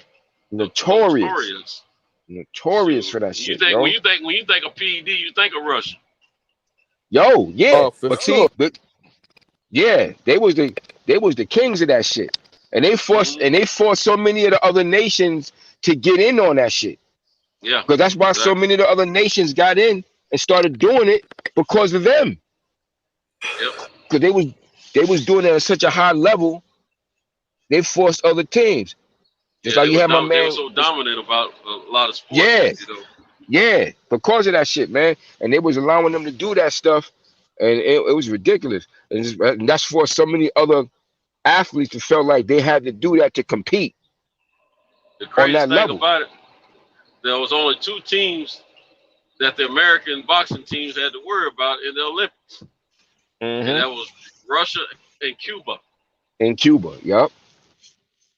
Russia and Cuba, man. And the reason Cuba was so good, they were just good, period, because that's all they did. You know, they didn't turn pros out. That's all they did was, you know, that's what a lot of them got paid to do, you know, as box as amateurs to represent the country. Yeah. Russia, you know, they want that edge. So and it was the same thing. And, those are the only 2 countries you had to worry about. As soon as they clamped down a little bit more on those PEDs, you see it kind of change a little bit. You know, Russia, they still had competitors, but they wasn't as dominant. Plus, they broke the Soviet Union down. You know. Yeah, because that's what I was about to bring up. Because you remember you had the Soviet Union representing themselves. Yeah, that's what I was about to say. Because you remember they had the Soviet Union, and you know that was you remember you had that's another. And it's ironic. Both of those countries was communist countries, Cuba and the Soviet Union. Yeah. And Russia. Yeah. Yeah, and Russia, man. So they was doing that stuff, and that just got so prevalent, and it just led to so many other countries feeling like they had to do this just to compete on that level in the world stage. On that stage. So that's what happens, and it just trickled down into other. And like I said, that's that phrase. If you ain't trying to cheat, you ain't trying to win. Like. And that's in so many different sports, you know.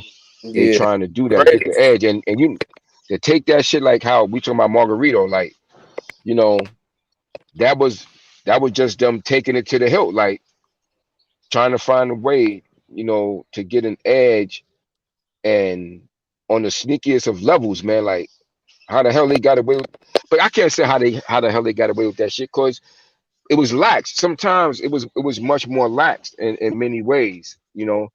So they could try to do that shit. But luckily Naveen was there and was just on point and caught that shit. And we still might not have known about that shit. You know? That's a fact. Yeah, true.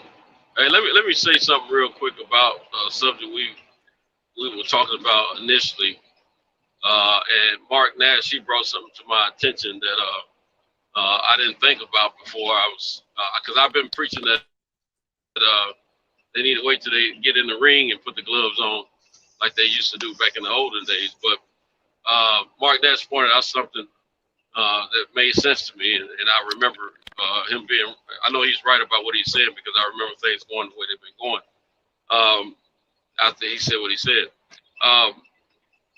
Ref Star was asking me earlier what we do to change some things.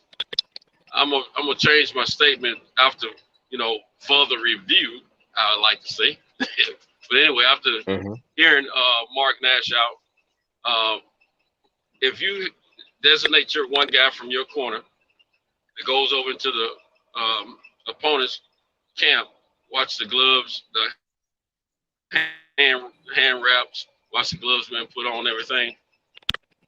I think they need to let that guy stay over there and walk out with the opposite team. When he do, you know, he can stay in the background, you know, keep the eyes on the gloves until they get them all done, and then even walk out to the ring with the other organization, one from each camp. That kind of keeps the honesty on the level. You know, it'd be kind of hard to, you know, mess around those gloves and stuff like that, you know, out of somebody else's view. Because between some kind of way these guys have still figured out, some camps, not all of them, they have figured out how to cheat with gloves.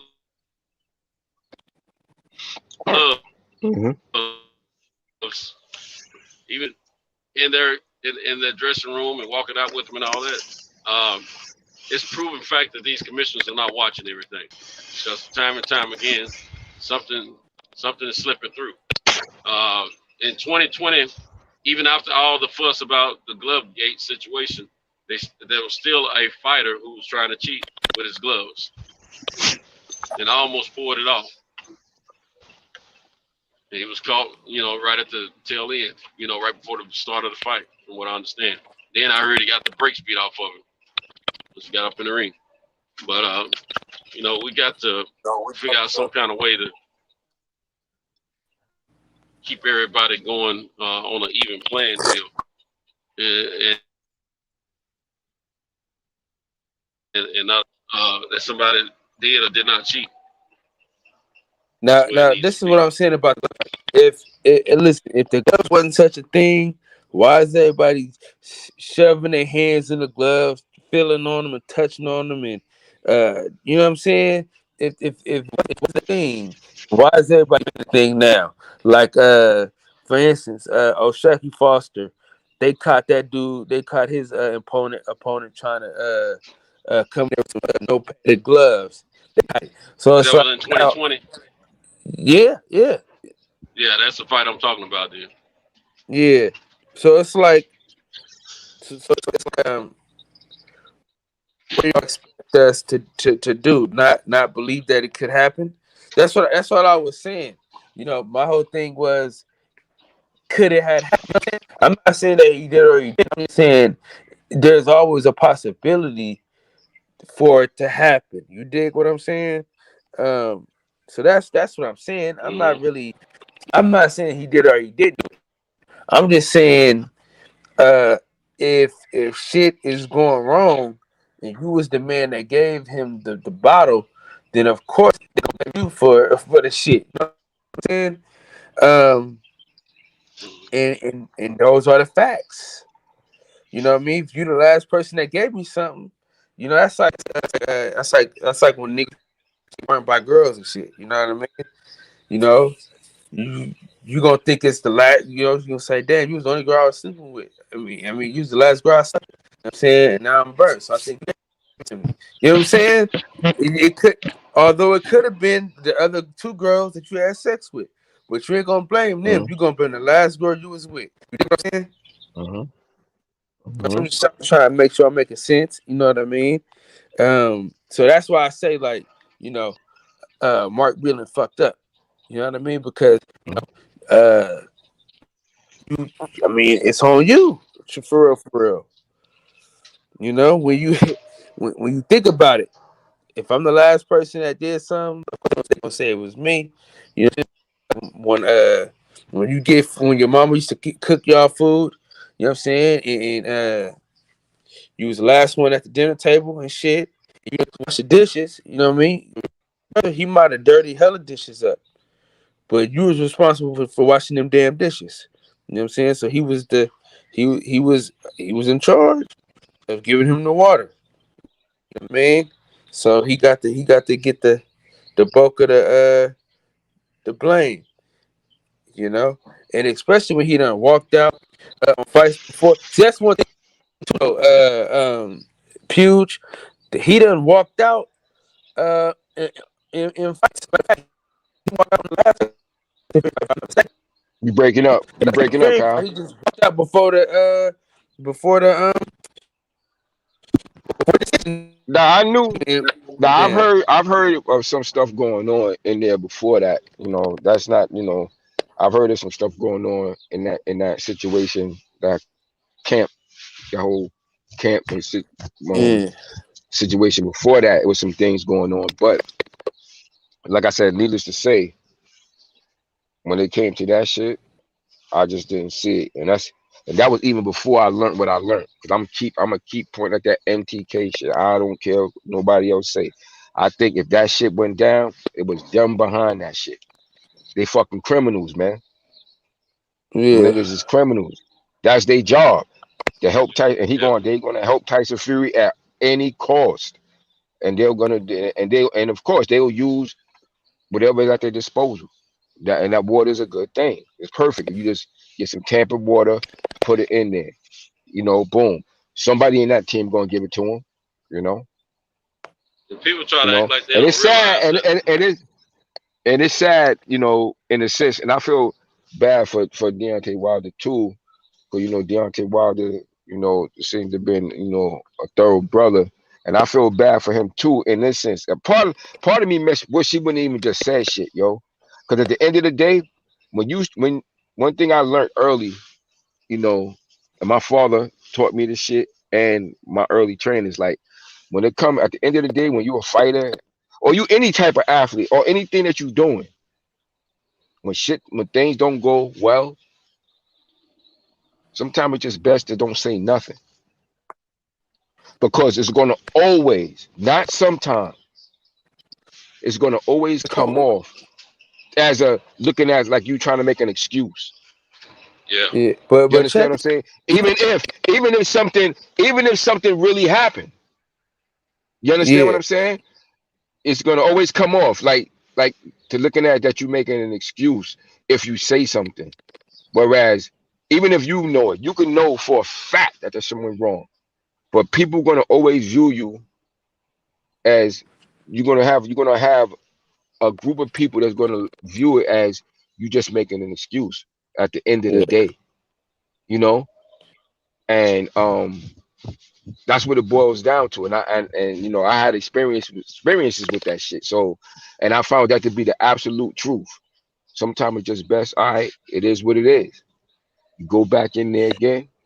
Because if Deontay Wilder actually get this rematch again, and he go in there and beat Tyson Fury, knock him out, or beat him thoroughly, it's gonna change the narrative on his career in a big way. So sometimes it's just better that it is what it is, you know. Just say whatever, all right, and just get your chance and just do what you do best the next time too, you know. Because it would be better to be looked at, even if you know in your heart you had undeniable proof. It would be better to be looked at as, yo, people gonna look at you with more respect across the board and just say, well, you just say, yeah, I took that loss.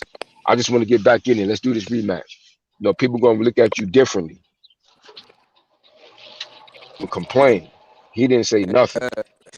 Even though I heard there was some foul stuff went on, he ain't even say that. He just said, yeah, it is what it is. And he did it again. Because people can't look at you, they can't look at you, but only as, damn, he just an honorable dude. He took that loss, even though it was clearly some crooked shit went on, and he didn't say nothing about it, and he just got his shot again, went in there and did what he did. yeah. But see, Mhm. the reason why I'm glad he said something because Shaki Foster could have been him. Mhm. You dig what I'm Mhm. saying? No, I'm glad. I I'm glad. totally agree with that. But I'm just saying, like in the big picture, because in the big picture is going to always, you're going to have that. You're going to have a lot of people that view him like that shit because of that. Because you damned if you do, you damned if you don't. Yeah, Sometimes it's better to be on the other side I hear because you. he made the choice. He made the choice to go to that other side when he decided to say something. Because he didn't say nothing he didn't say nothing right away. He waited Yeah, a and they while, kept you pressuring him, know. and then when he said Yeah, something, so exactly. you know, So because sometimes that's, you know how that, it's like that saying. You know how they got that saying, like when your mouth, if you keep your mouth closed, you don't know. So like you don't know a person is a fool until they open their mouth. Like sometimes you just don't say nothing. Like, cause I could think of you, if you don't say nothing, I could think of you. This nigga, he must be a wise motherfucker. But as soon as you open up your mouth and say something, I'm like, oh, this is a stupid motherfucker. But before you said anything, I'm just, you mysterious. I don't know. You understand? I can't have no judgment other than, damn, he a mysterious motherfucker. Sometimes it's just, I'm just saying, sometimes it's just better to do that. Because at least when he wasn't saying, he didn't say nothing, and we was talking for him. Yo, them some dirty motherfuckers, man. They did some foul shit. They talking this and that, so on and so forth. We all talking. He wasn't saying nothing. You know what I'm saying? It was a little different, you know? Because at the end of the day, the fans, we gonna say and feel what we feel anyway. Anyway, you're gonna have some people on the side of him, and you're gonna have some people that's against him. Like we mess with him. like them. You see, H Money strong in his position. He's strong in his position. I have not heard him say anything different since he been on this shit. On every platform that he be on when it comes to that shit. We may say something different. You know? We may say something different. So in some instances, it may just be better just to don't say nothing, just get in there and do what you do best. Just do what you do best. Huh? He changed his opinion about it.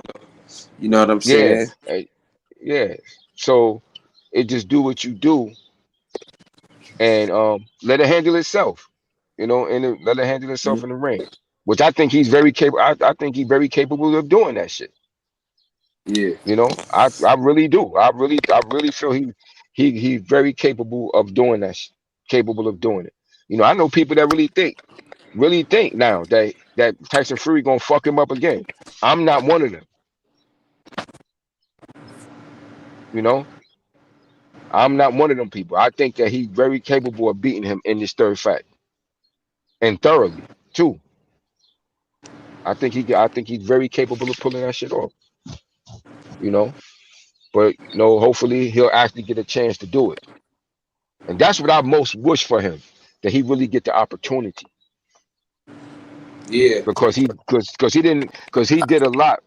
You know, because I think that got to account for something. You know, that he did what he did and even giving him a shot at that title, because he really didn't have to. And he did it not once but twice. Santos got to hold it down. Hold it down to the moment. Yeah, I'm good. I'm good for at least. I'm good at least until for at least another hour. You know, For sure. Then I got to take care of what I got to take care of. If anybody fall out or want to come in, my internet is killing me right now, man. So I'm a little frustrated with that. Yeah, it's real frustrating. It's real in. Yeah, it's been choppy since when I first got to the page, got to the channel. All right, Kyle. Yeah. Appreciate you, bro. Yeah, no doubt, bro. Appreciate it good, always. Hold it down. Mark Nash, man, you can hop back.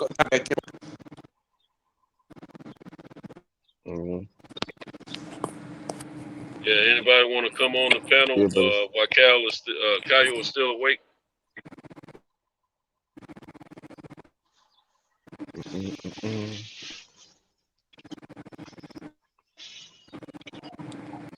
Anybody in the panel that wants to come aboard, so Kyle can put you on.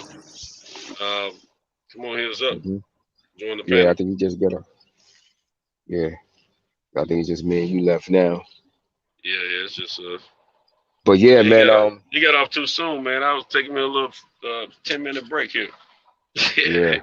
I fell a little asleep a minute ago. And you got I got to my stopping, man. I was just sitting there taking a little power nap for a second, but now I'm good though. Yeah, I seen because when I got on, you was already on there. I think you must have got on from the beginning. Yeah, I jumped on right after he opened up. Because as soon as he put the first link in, I jumped on. Yeah, I was taking care of some other stuff. He had a job, man. But you know, we see what happens, man. Like I said, I hope Deontay get a shot. You know, get a shot at it again. Yeah, but, it sounds like it's going to happen. But like I was telling some people yesterday, until I know for sure 100%, I'm not going to, be pushing get your it or hopes anything up. like that. Get your hopes up too much. Yeah, I heard you. I heard what you said. I heard what you were saying, like, because you said, like, which I agree with. There's a lot of other circumstances that have to take place. Yeah, and that's before a lot that of money. If the money was real about the other fight, still a lot of money out there to be discussed, Yeah. Still a lot of Eddie Hearn talk as if, between Eddie Hearn and some of the stuff we're seeing that's popping up, but like I say, you can't believe 100% of which is what other third parties are saying. But let alone the persons who's speaking in direct sense, can always believe them, because I just got a feeling See, Eddie Hearn was not. He didn't have a gag order, and he wasn't privy of all the internal workings of what was going on with the mediation or arbitration, whichever one you want to call it. Mm-hmm. Of course, Frank Warren and Bob Arum and the fighters and the rest of their team were privy to that information. But at the same time, I think, well, we know Tyson Fury came out over the weekend, which may have been Sunday, and said that he talked to the prince in Saudi Arabia and the fight was going down, this, that, and the third. Well, we know that's a lie now. Matter of fact, Tyson Fury don't talk to anybody about those fights, man. He talks to his promoter. He let them handle the rest. You know what I'm saying? Yeah. So why would he be discuss the business facts with that so-called prince or whatever?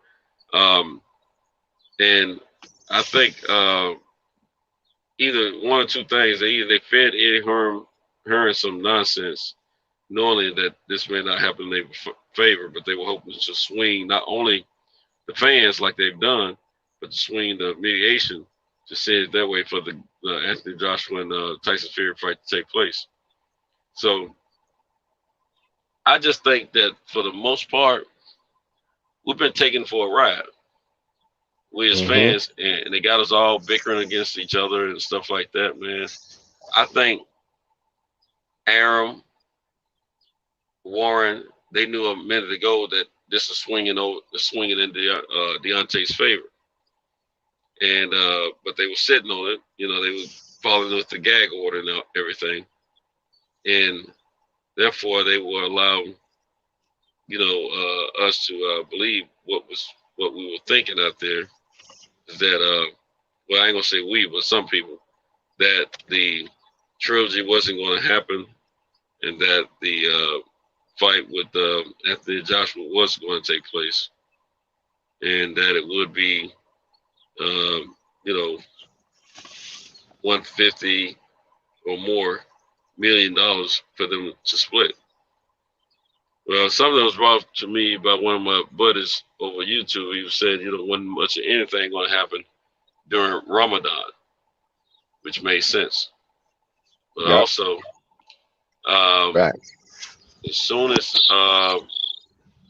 you know, everything came out on the table for Shirley, you know, they started pushing away from Tyson or Fury versus Joshua.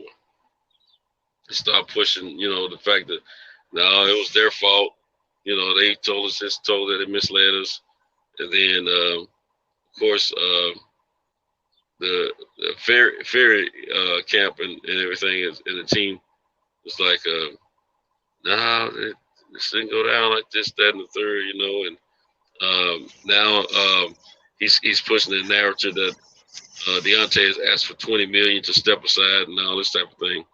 Well, if I'm gonna say this, if Wilder did, which I'm not saying he did, but if he did ask for $20 million, I think that was probably a few months ago. I think it was a few months ago, because him knowing what he knows about his situation, I don't think he would have asked for it now, because he's always saying he wanted to fight and he wants to get it back in blood. But if he did mention it, that could have happened earlier in the process of this mediation, you know, where he was put a number out there he knew they wouldn't meet. And so, man, if it's going, you know, if you want this, you know, want me to get step aside, then pay me what I'm worth, what I would have made, you know, in a fight with you. And but I don't have any evidence that that actually took place, and we know that we have to discount half the stuff we hear Fury say, let alone Eddie Hearn.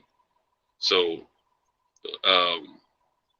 it's just a matter of right now just letting this mediation process slow down, and slow down is what I meant to say, my sleepy voice. Slow down and you know, wait to see what happens. You know what I'm saying? But I don't think it's about the money. and stepping aside. It's about the legacy and a man that feels like he was slighted in some way or another, or cheated, if you will. And he wants some get back, or the opportunity there, to Hello? make, can you hear me? Oh, there's Mark. That's Mark. So I think that's what we're dealing with, is the fact that we're gonna get spin after spin after spin until this fight is, going to actually happen. But the spins are going to keep coming, and people want to spin a narrative, so that things will go the way you rather for them to go, and I don't know. I just being taken for a ride is not something I like, unless I ask for the ride. You know what I mean? So we just got to be cognizant of some of the stuff that they're putting out here, information wise. We got to discount it and check it again before we get to speaking on it, because we don't know 100% of what's been told to us is the real or the fake. So we just got to be careful with that. And they got us all in an uproar, beefing against each other and all this sort of kind of. This is working just the way they want it to work. So this is nothing that we are not. I don't hear nothing. It's nothing new to us. We've seen these things happen several times over and over again throughout various types of media. And even as a kid growing up in the classroom, you learn his story, but you didn't learn about your story. So we just got to be conscious of what we're taking in, what people are feeding us, and what we bite on. Anyway, I'm gonna take a break and get this box out of back of my truck. Y'all go ahead and speak on it.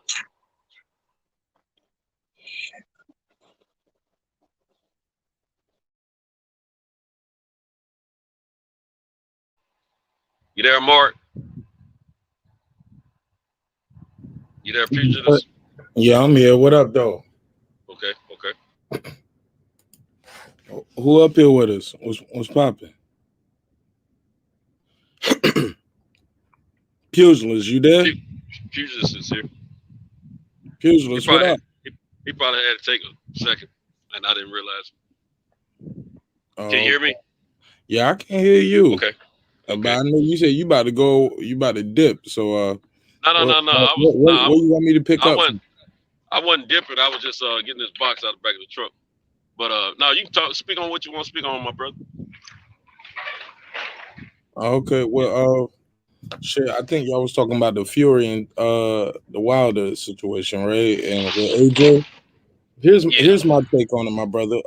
But you can still hear me. You just about to be. Yeah, I'm gonna go on mute while you chop it up. All right, cool. This is my take on it. This right here is split the room, it seems like, in my opinion. And it's truly unfortunate, right? Because I've heard guys say Wilder is standing in the place and he's blocking the Undisputed.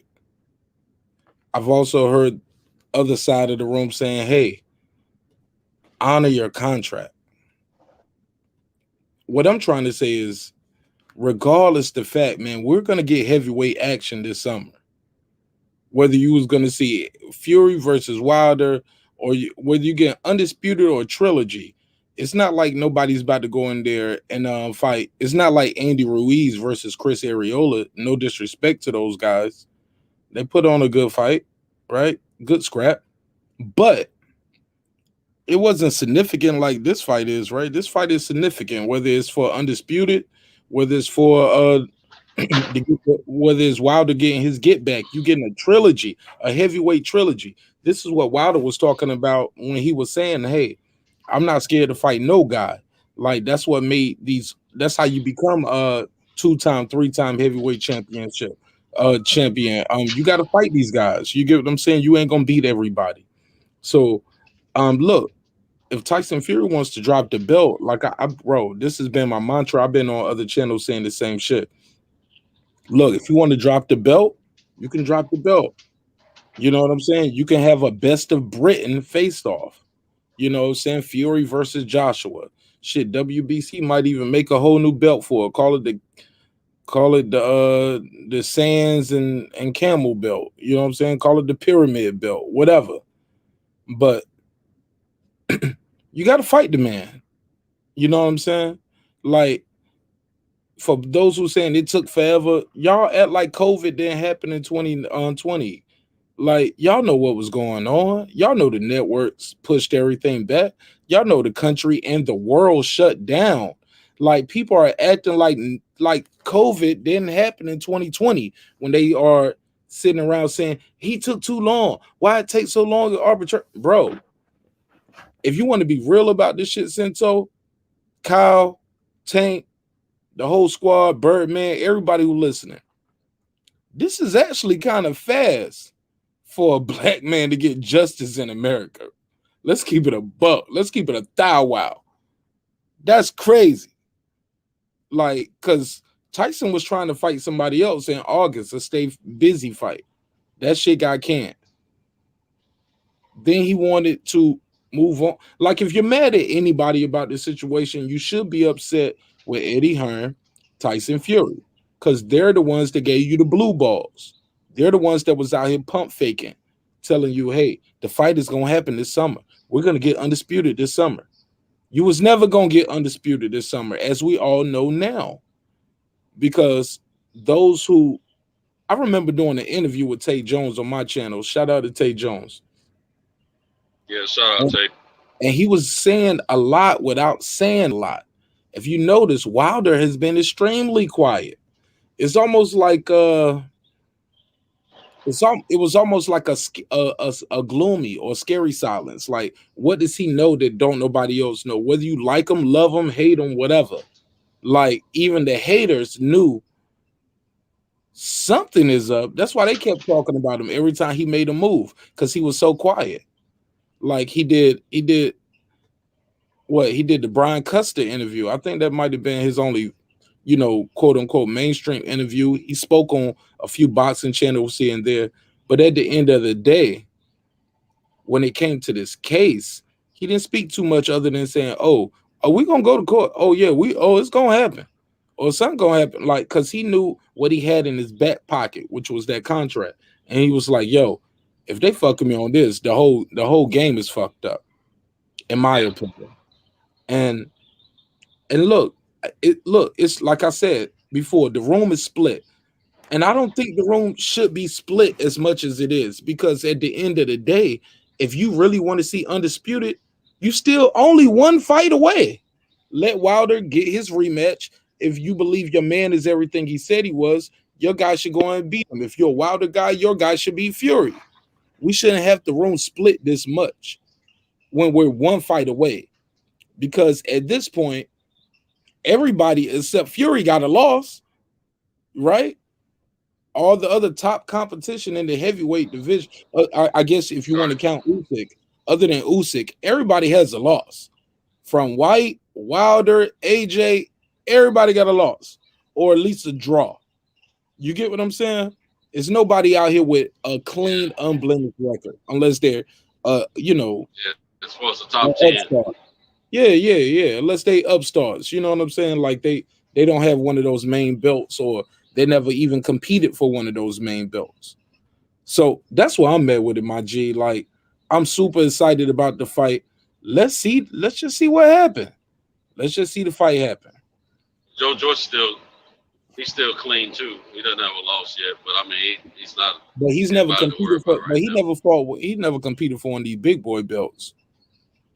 Like, he's getting those European titles. He's the one to work. Right, what they call it. They call them JV belts, right? Right now. Yeah. I don't even know if he had that. I know he beat, yeah, I'm sure he got one of those British belts. Or I'm gonna look him up. I'll look him up. You know, Santos, when I'm talking to you, you always maybe do the fact checking. My man. I'm gonna look up Joe Joyce. Yeah, no, that's what that's what I love about it, because I know you can go ahead and find out for us on the spot. You know what I'm saying? But yeah, what you speaking on? Look, here we go. I got them pulled up. Content. I got them pulled up. Let me know when you're ready. Speak on it. All right, so he has the WBC Silver. He has the WBO International. He has the vacant EBU European. He has the Commonwealth British heavyweight title. And he also has the, I don't even know what this is, BBBOFC British heavyweight.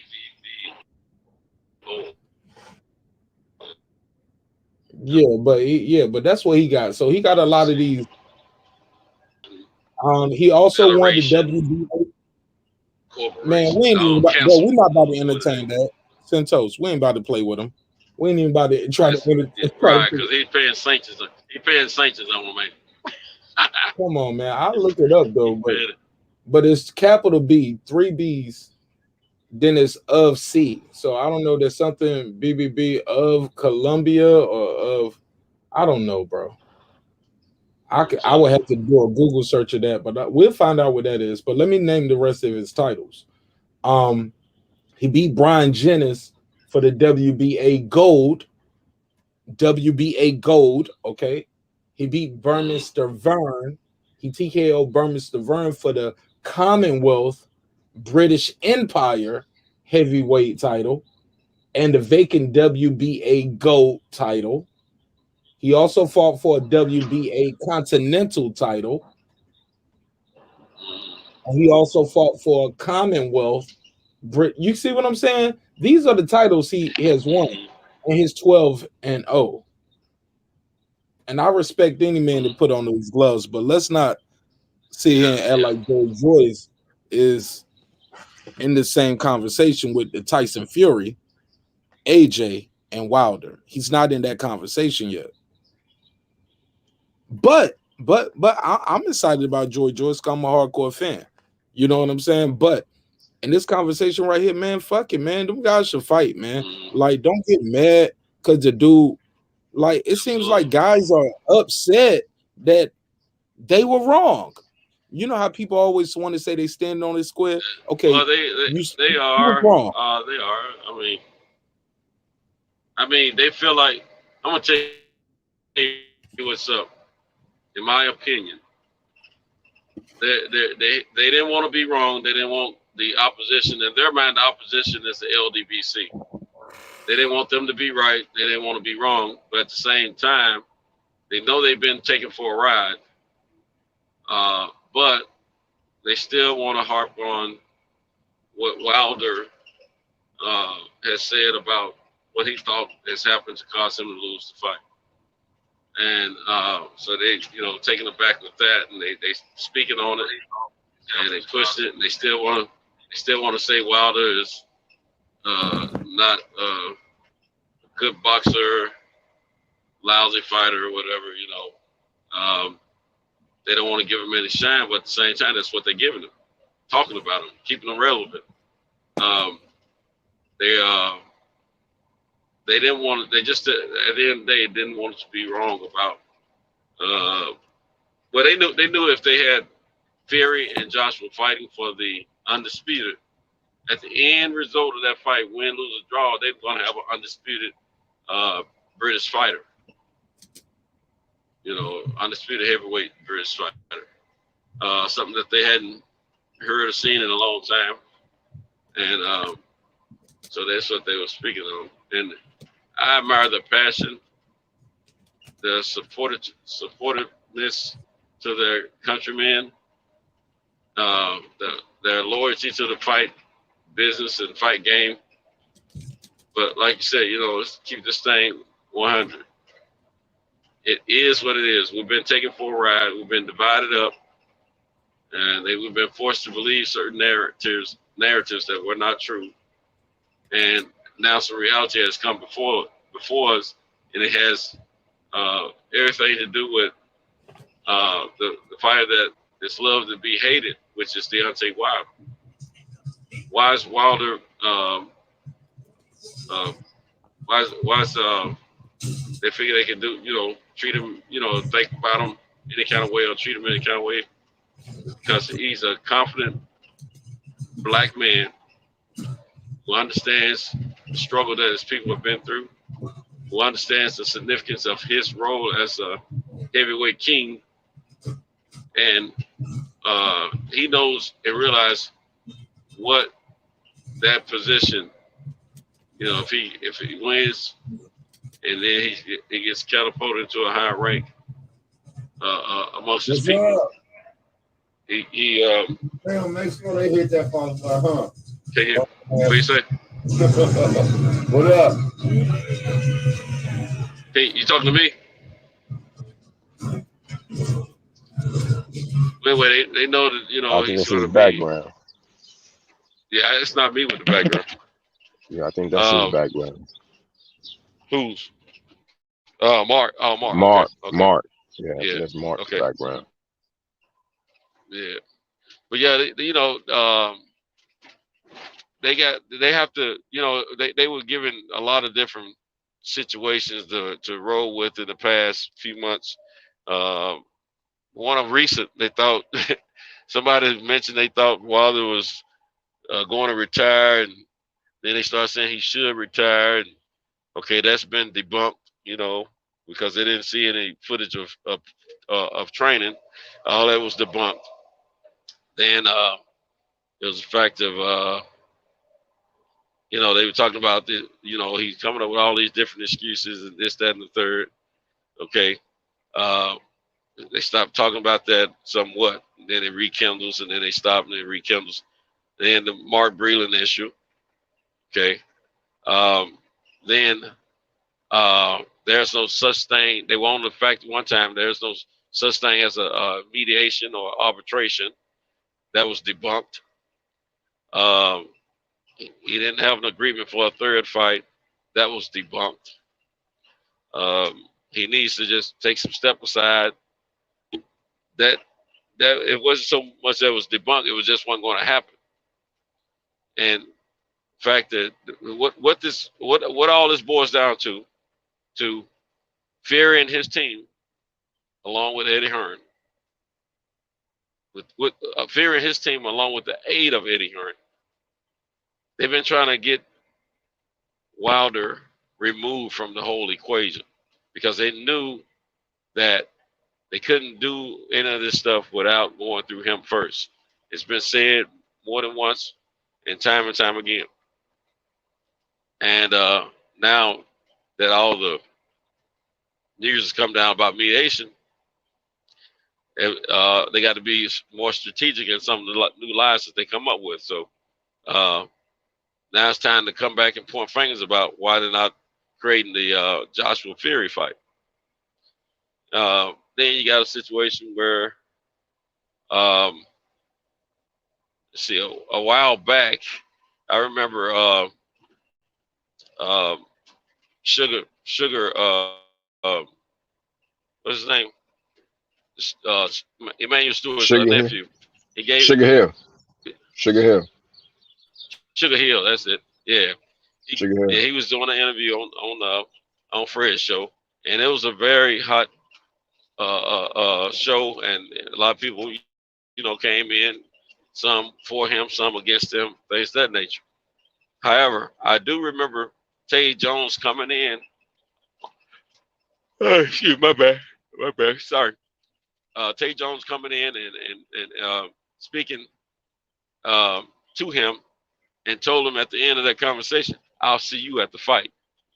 So Tay has never wavered. The Tay and the rest of the Wilder team, they never wavered on the fact that there will be a fight, a trilogy fight.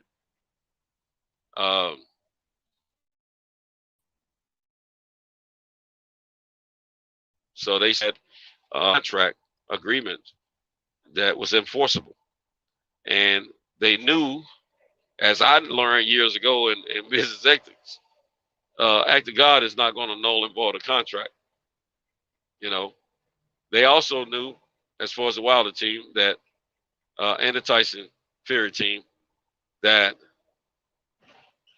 the A side at that point became the Fury's team. So they you know, they work with the networks and everything and the venues and all that. They couldn't come up with a venue that would support a live gate strong enough, if any, Livegate, that would get both of these fighters to fight because they knew the magnitude of this fight. So they put it off. And it came up football season for college football. Networks didn't want any part of mixing in with them. So that put it off. Then when that runs out, I'm not fighting him because he's accused me of this, that, and the third. Okay. That lasts for a few weeks. Then it came to a situation where the time expired in the contract and it's we don't have to fight now. You know, they assured everybody that they were right and telling the truth. That wasn't true either. And it turns out all the time, Deontay Wilder and his team was always saying mediation. And we've heard that, you know, there was a gag order. They couldn't speak on it. We also heard the same thing through Bob Arum. And, of course, Eddie Hearn was not tied down by the gag order. So it ended up the way it ended up because of everything was already in place properly to make this fight happen for the third time. But I just think those guys wish they were able to manipulate the system enough to warrant them not having to have to fight Deontay Wilder. And I can't think of a heavyweight fighter that doesn't know that every time they step in the ring with Deontay Wilder, there's a real good, strong possibility that you may get knocked out or may not. But that is still a big possibility that you may not get to see a positive end for yourself at the end of a fight with Wilder.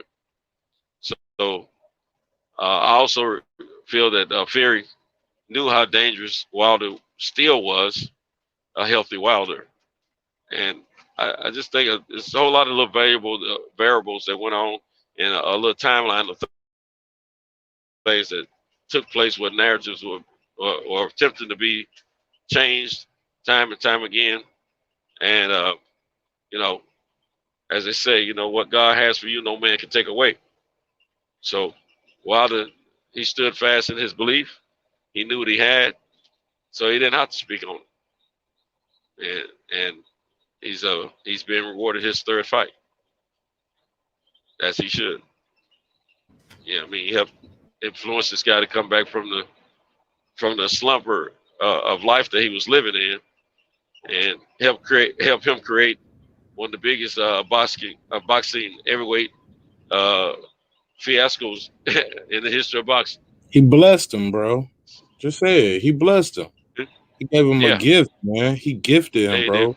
Won't nobody talking about Fury. Fury was the joke of the heavyweight division. He was walking around here looking like a bag of vanilla pudding, Michelin man, whatever you want to call him. He was a joke, bro. Talking about, yeah, I can come back and I can beat all these guys. Wilder was like, hey, man, because the talk at the time was Wilder was the man, and everybody was saying AJ was ducking him. You get what I'm saying? AJ would say, give me 50 million. Wilder had 50 million. Then it was like, nah, we need proof of funds. You know what I'm saying? We never even heard of shit like that. I ain't never heard of none of shit like that. I never heard about it before then either. But come on, bro. Even with the shit going on now with the Saudis, no disrespect, but I ain't hearing nobody saying, where's the money? Where's the proof of funds? Where's the 150 proof of funds? But they damn sure question Al Heyman about that 50 million, right? Like his name ain't Al Heyman, but that's a whole other conversation. But look, I'm about to dip off, man. I'm gonna still be in the chat. I'm gonna still be in the chat, but I'm about to work on some beats real quick, man. You know how you feel inspired sometimes. I want to make some changes. You know how some niggas was popping champagne, they was smoking a good blunt. You know what I'm saying? Celebrating the brother getting his man Martinez. I'm gonna chop it up with y'all and I'm gonna make some beats. You know what I'm saying? So shit, I might do that other shit anyway when it's not a celebration. So so that ain't nothing special. But I definitely want to make some kind of I feel like I want to make some kind of beat that sound royal, sound like the champ coming back. You know what I'm saying? Just to support the brother doing his thing. Cause look, I'm all for a trilogy, bro. I've been said it, like, because that's when the real undisputed ain't gonna be no undisputed. I mean, it ain't gonna be no disputing. You know what I'm saying? Because even if he wants to fight AJ right now, it's gonna be some people that say he cheated, he robbed Wilder, the suit, the water, all of that shit is over. Like, so if you are supporting Fury, you should be happy that we're gonna get that trilogy and you can shut everybody up good and for all. If that's your man, you riding with your man, there you go. If you're a Wilder guy, you riding with your man, put the fucking house on him. You know what I'm saying? Because you know everything gonna have to be on the up and up this time. So ain't gonna be no confusion, no mistakes, no excuses, no excuses. Because I'm gonna be honest, the brother said no excuses right after the fight. Let's be clear. Yeah. He said, I made no excuses. You know what I'm saying? Yep, he sure did. The He best said, I man, made no excuses. best fighter won tonight. And that's honorable, man. But hindsight is 2020, man. You get what I'm saying? Hindsight is 2020. And I believe he might have took Fury too lightly the second time because he dropped him twice in the first fight. Yeah. I think it's very possible he took him too lightly the second fight. I believe the guy's gonna go in there and win, lose, or draw. I think we're gonna get a better fight than we saw in the first fight and the second fight. It's either gonna be over. It's gonna be over earlier. It's gonna be somebody gonna get put to sleep and dropped, and it's gonna be over earlier, or we're gonna have the best brawl and drag out brawl 12-round fight we ever seen in heavyweight boxing. And I'm all here for it. I'm gonna be right here with y'all before, during, and after that shit. And we're gonna chop it up. I love y'all, brothers. Thank y'all so much for all the love and support. Thank you, Kyle, again for sharing your audience and your platform with me. Y'all can follow me at Mark Nash, like you see on the screen. Got dope music streaming on all platforms. Dropped the video Collars and Yams on May the 1st. We on the road to 4K. We almost at 4,000 views on that video already. Please help me and move that video along. My project Edith, Every Day I Try Harder, named after my mother, will be dropping June the 11th. Be streaming in your phone. It will be in your phone and coming soon to a phone near you. So check that out. And y'all can follow me on Breaking the Beats. That's my show. It stands for business, entertainment, art, technology, sports. You already know what we're going to do. We're going to break all that shit down.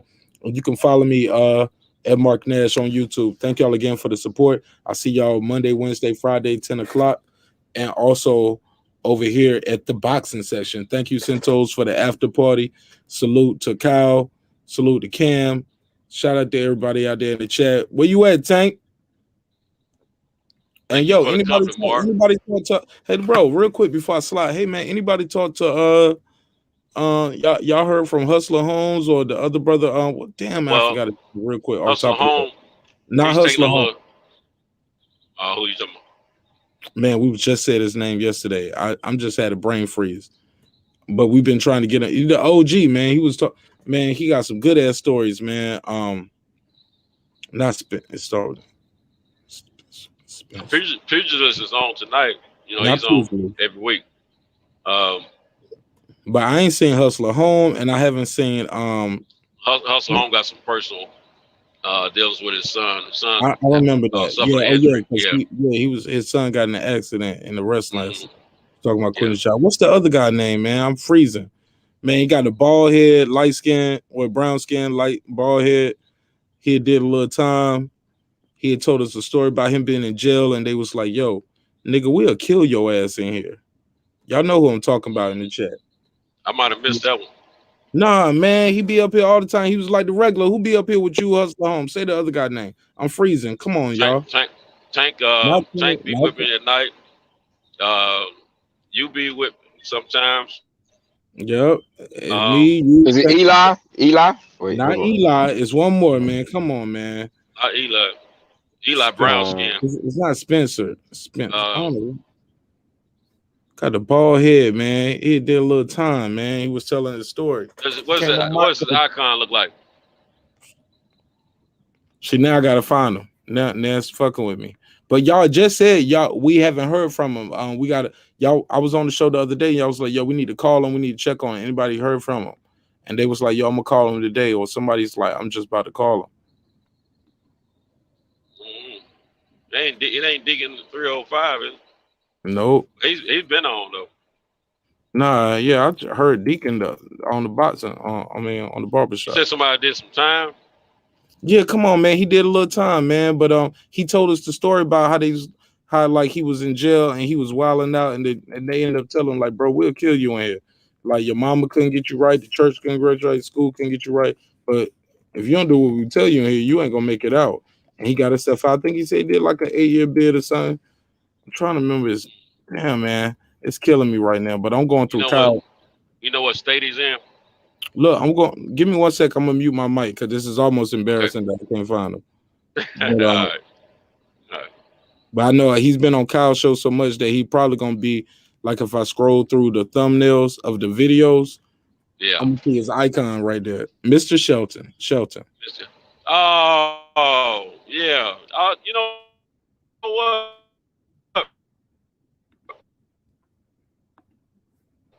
The power to his phone was off, and I didn't reach out to him yesterday, but yeah, I hadn't heard from him in a few days, man. So I gotta see what's up with him. We talked one day last week. I think he was on his way. I want to say, hey, look, it's kind of funny. Hey, real quick, everybody in the chat. Hey, look, low key, everybody in the chat was trying to. Hey, look, we just played Name That Caller, Jeopardy over here. Right. Everybody's like, D. Hodges, Phillip, Eli, Champion Hart, DB. Hey, look, all y'all niggas been to jail? Shit, me too. Fuck it. Somebody put Mark Nash. They put my name in there. Nah, jokingly, but seriously, man, yo, if anybody know Mr. Shelton, tell him Mark Nash was trying to reach out to him. I ain't seen him in a minute. DB put everybody's name in there, didn't Yeah, man. Yeah, I fuck with DB, right? Man. Yo, yeah, DB tried to make me feel my business. Yeah, DB got me looking at every chicken wing with a side eye, yo. On God. Every time I see a chicken wing, I was like, DB is watching. What would DB do? What would DB do with this mild lemon pepper wing right now? Pressure, man. It's pressure. But I love y'all so much, man. Y'all, like I said, man, bro, I promise I got other shit I be supposed to do, and I'd be trying to do it at the same time, but I stay up just to fuck with y'all West Coast niggas, man. Y'all some of the illest niggas in the world, yo, and I love y'all all the way from Atlanta, man. It's your boy Mark Nash. I see y'all shit tomorrow. Fuck it, God willing. Word. All right, Mark. I'll be in the chat, man. Appreciate you. And yo, and shout out to the people that my family and friends. I see them over here on the show. Sometimes they beat me to the show. But those are my family and friends, yo, that be in here wilding in the chat. They be cutting up on my channel too. So like don't beat them up too bad. But some of them, they be my people, man, that follow my show. And when I share the link, they come over and they be cutting up in the chat. But it's all love. Yeah. All right, my brother. I'll see you on the next one. All right, Mark. Take care, man. God bless. Peace. All right, peace. Yeah, Shelton, if you're out there, bro, we thinking about you, man. I try to call you Monday. Let me know you're all right, my brother. I hope everything's good for you. Yeah, man. I forgot all about. Well, you know, Shelton's brown skin too. He's not light skin. Yeah. He said light skin, bro. Mm-hmm. Yeah, he brown. Yeah. Yeah, man. But yeah, it's the main thing is we as fans, we're in for a treat for the rest of the year when it comes to this thing called boxing. So we got heavyweights going at it, talking about what they're gonna do to each other. We got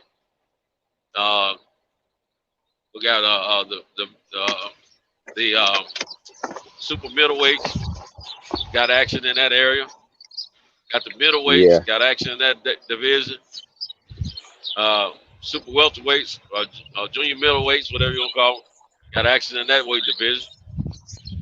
Welterweight division has been on fire. Lightweight on fire. Junior lightweight on fire. And I mean, we got action. Just got to get these folks in these folks some dates, get them in the ring. With a lot of them got dates. And we just need to be able to watch it. Everything's gonna be all right. Yeah, got a good yeah, we should be opportunity good. to get our bellies filled. Yeah, man. Absolutely. We ain't Yeah, losing you know, stride. now that You the know the crazy pandemic. thing about it? hmm Go ahead. Go ahead. No, I was just gonna say now that maybe with this pandemic, you know, starting to thin out, coming to an end. You know, you should get back to some form of whatever normalcy was. You know what I'm saying? Something to that extent. So, you know, the boxing game Yeah. gonna get back to what it was. You know, it's gonna get back to what Yeah. it was, at least close to it. So we heading back in the proper direction. You know, slowly but surely. Yeah. Yeah. You Which is know, cool. yeah, cause I'm you know, slowly but surely trying to get back into the normalcy. But now I'm yeah, not being in a hurry. But I do want to try to make fights if I can, in different localities. Because yeah, it's before the pandemic, I kind of took life for granted and I didn't go to a lot of fights purposely. huh. And now I wish I had. Say that again. So You broke up. You broke up a little bit. I didn't hear what you I'm said. breaking up. Oh, okay. Nah, you said no. It just How went out. about It now? went out. You sound all right now, but it had went out for a second. Okay. I was saying Yeah, I that think you're back on. before the pandemic, I didn't go to a lot of fights. I was taking life for granted. And because of Okay. the pandemic, now that we get to the point we can travel a little bit, I want to go to the fights now. Yeah. I wanted to go to them before, but I just didn't take the time out because I was watching at home, But I might try to make more fight days than what I used to in the past. Yeah. I'm looking forward to it.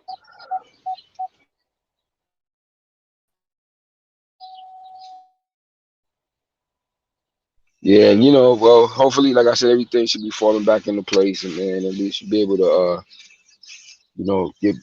get things, Yeah. to a semblance of what it was, and then go a little bit beyond, Right. because it definitely affected a lot of stuff, man. You know what I'm saying? Absolutely. I do agree what Mark Nash said about that. People acting like it wasn't a pandemic and shit like that with those fights. Like certain fights, they need to be made during a time when they can have a bunch of fans there. Right. So I definitely agree with that. Some fights, they deserve that. Right. So I understood why certain things wasn't taking place. That was kind of understandable for me. In that regard. So hopefully everything will pan out. Absolutely. And pan out, and we'll get everything going.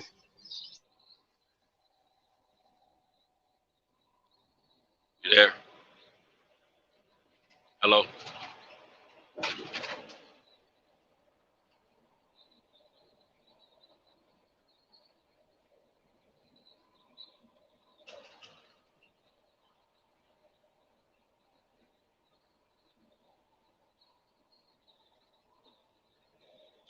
Oh, man.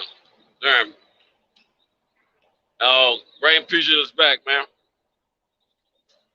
Hey, yeah, what he was saying, it is good that we can almost get back to some normalcy.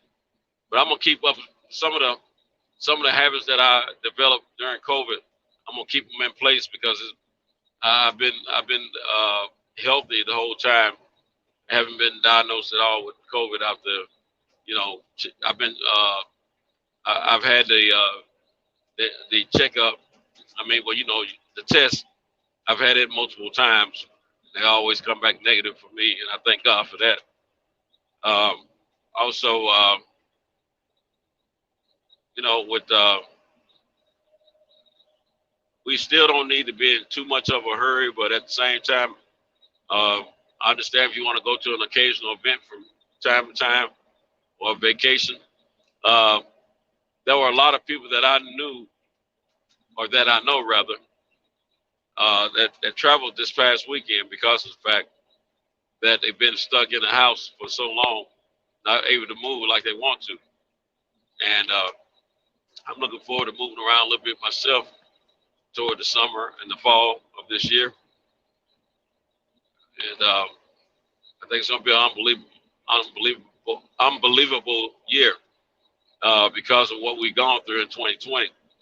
My man Fred said something earlier tonight regarding 2020 being a blur and him not realizing it was just last year that it was 2020. He was under the same spell I was under. Every time I think of last year, I think of 2019 because we were active. When I think of of last year, I don't realize that it was the year 2020. So I have to remember when I do some reminiscing that we did have a year last year that we just didn't get to indulge in it too much. So it throws me off a little bit when I think about it. Because, I mean, there was nothing significant outside of COVID about 2020, in my opinion. And I think we all have learned to, man, that was a big drop off. I think we all have learned to respect life a little bit differently than what we used to now. And we learned that just as quick as it's given to you, you can lose it just as quick. So we don't need to take life for granted in any way, because look up and just find out that we are just here on borrowed time. But hey, Kyle, let me see. God, dog it, what the world? I better pay attention to this road. Right over. You know what I ran over? Whatever it was, if it was something alive, it's dead now. Peaches got knocked off. Cal, I don't know if he's in the backstage or not. If he's in the backstage, good. If he's still awake, let him in, please. But anyway, we just need to try to be sure that we be a little bit more vigilant about taking care of the things that we can take care of in front of us and not put them off, because you never know when things will change for the worse, as we just experienced and we're still experiencing. And just got to make do of what we can and try to be productive while we're breathing, and live life in the pursuit of happiness. So, if boxing is one of your passions, try to get all you can get out of it, because we only have one life to live. And I'm talking to me too. It's primarily talking to myself, because I've most of my years I've always postponed or put things off because I always figure I have time to get to them later. But the truth of the fact is, we don't know when if later will come, and what later will look like, because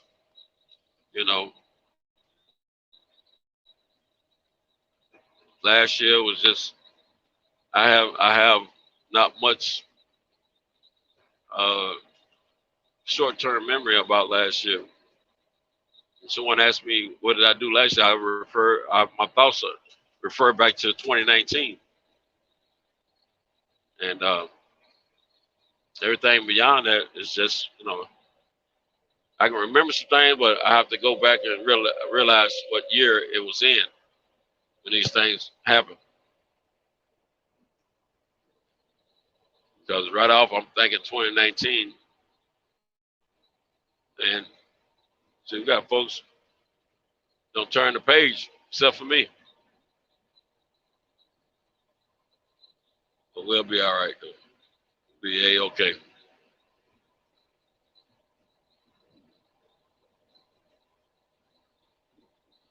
Yep.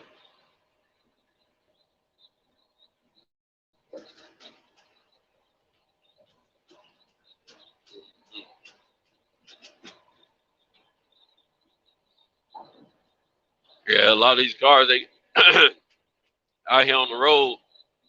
Let me just I'll give you guys a bit of advice. When you're driving next to, in front of, behind a semi truck or a 26-foot box truck, just to give you a little insight. I have a saying that I speak every other so often, and that is, well, I feel like that when I talk to my boxing buddies, I ask them how many lives did they save for the day. I don't care how good of a driver you are.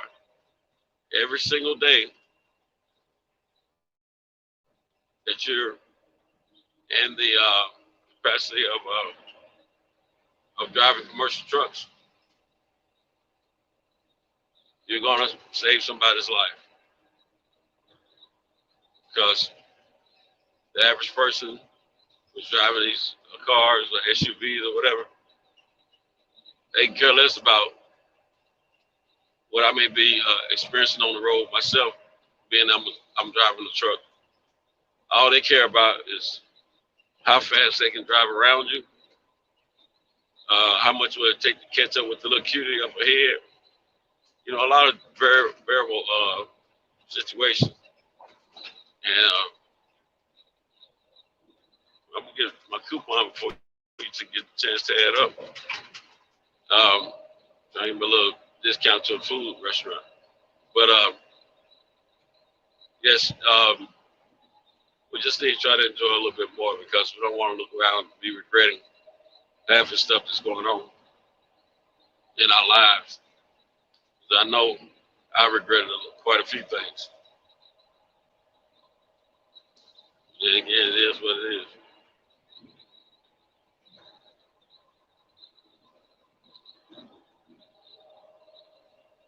What's he doing?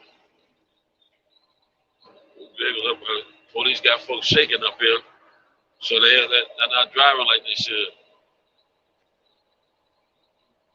You know, came through and shook up the world. Man, I tell you what, I don't care what side of the fence you're on. If you're a fan of boxing, you can be a Deontay Wilder supporter or a hater toward Deontay Wilder. One thing you cannot deny, he broke the internet yesterday, I tell you. Most talked about person probably in 4 or 5 countries yesterday. It was something, I tell you. I mean, he made the news big time.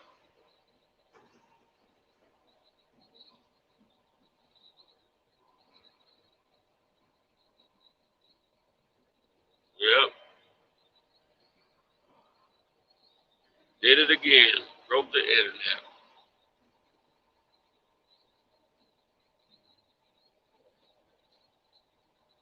Yeah, man.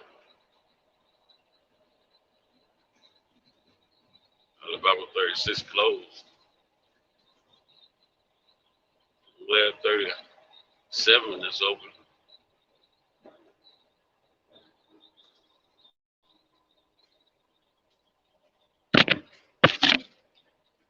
Yeah, well, I got some fights coming on this weekend, so hopefully everybody's getting prepared for the fights that's upcoming for this weekend.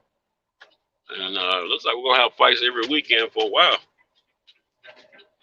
I'm looking forward to it personally. I may not get to catch them all live. I'm gonna do my best and catch what I can. But yeah, we're gonna be watching some boxing. It's the only time I get respect around my house is when boxing is on. They know not to bother me. And other than that, you know, it's just what it is.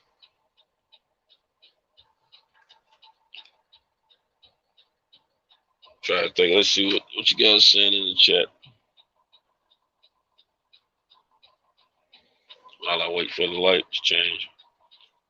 DB fan and box fans was, let's see, was saying hello to DB. Pugilist is still backstage. He's still backstage if you can get us Kyle. You know, man, I'm gonna put that southern drawl on it. And just mispronounce your name. But yeah, he's still backstage. He's hoping to get on. DB said, yeah. I was telling Mark that, yeah, that's super weak. Then he said, eventually we'll get some work together.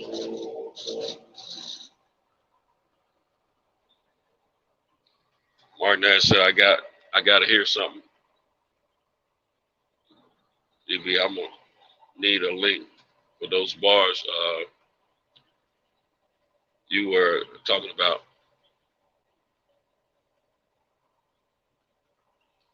Hate that too. Wait a minute, I'm driving now.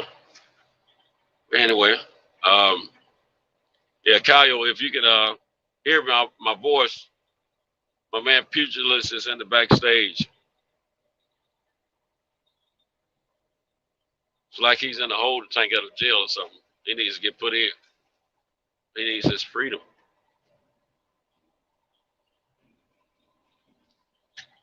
Anyway, coming to a stop.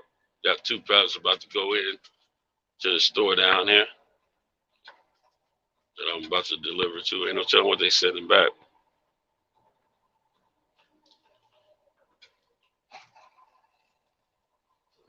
Yep. Down here in old Alabama.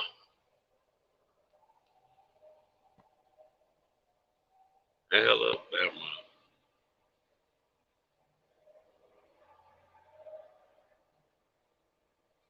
But yeah, they have awakened a sleeping giant in Mr. Wilder. I do believe, and I got a feeling these first three fights, I think it's gonna be some hurt people. They might not let us know how hurt they are, but I wouldn't doubt if any, if not all, we'll have to make a visit to the hospital after the fight. Just check to see if all their extremities are in place, still attached or whatever.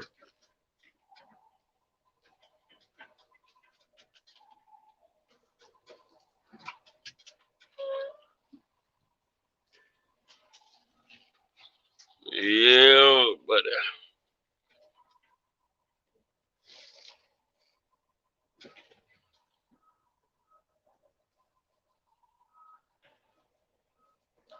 backing this joint up.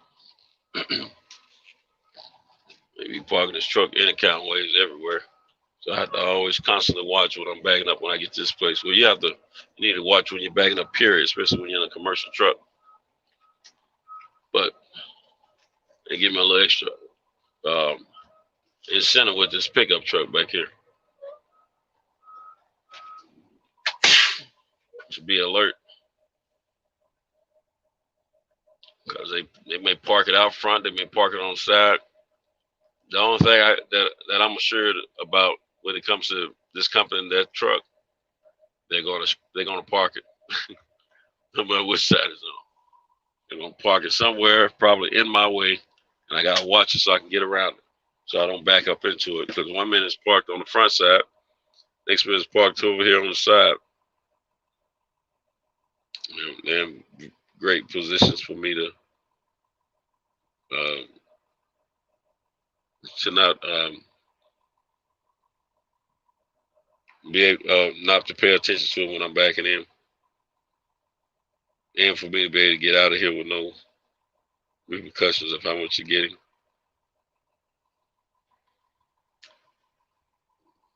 Man, I just said something that had nothing to do with what I was talking about. Oh man, it must be that sleep. I got plenty of sleep earlier this evening. That should be all right. Yeah, man, it's trying to think of a fight I can bring up. I forgot who's fight this weekend. Oh, I got it. Hold on a second. Hold on a second.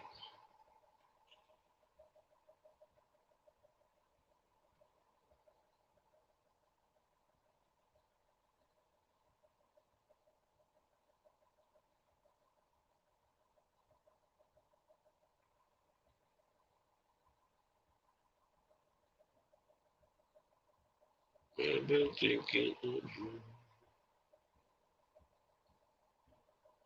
You've been. Oh, that's right. We got the Ramirez and Taylor this weekend. Yeah, there we go.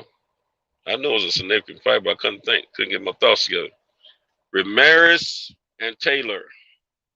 If anybody's still in the chat, who's pulling for Ramirez or who's pulling for Taylor? Hit the chat and let me know.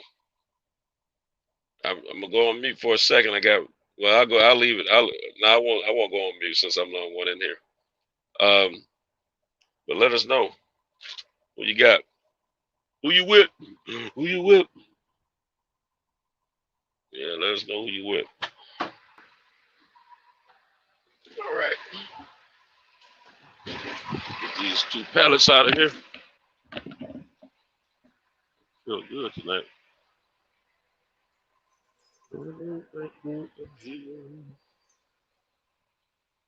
You've been thinking of me. I knew they were gonna have some. They always have something. I've been thinking of you. You've been thinking of me.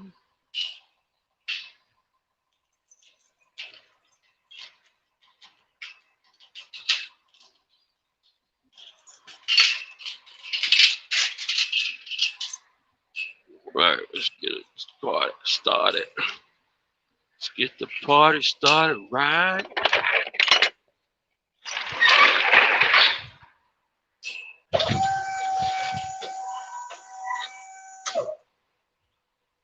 Got a new comment. Peace, brothers. I'm out. Check y'all later. See, man. My brother gave up. He tried. All right, Peters. Take care, my brother. I dig it.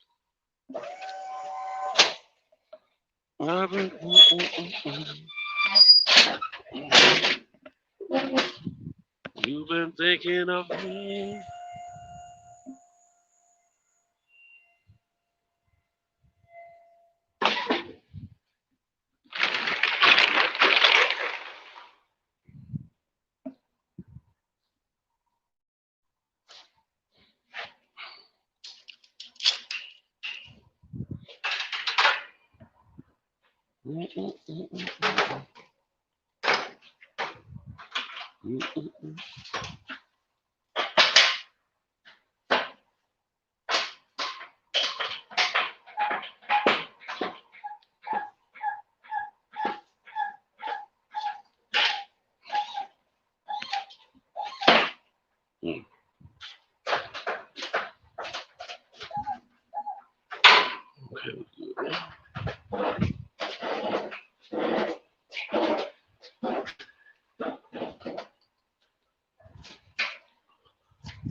all the stores. This store always got returns. Never fails.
You've been thinking of me. I've been thinking of you. You've been thinking of me. First time I lay my eyes up on you, I didn't realize about a year.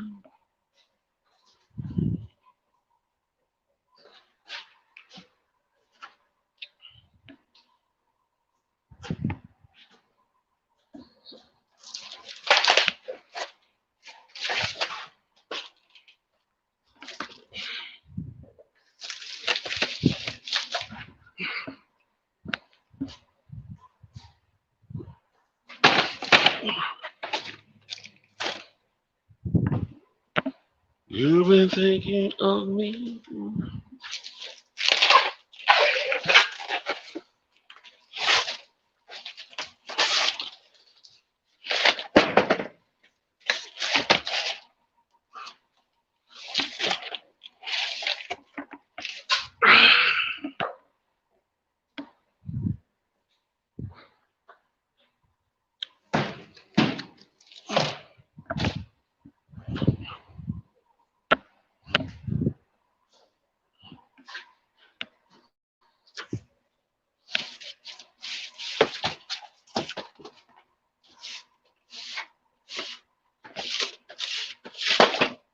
my mind. I wanna know.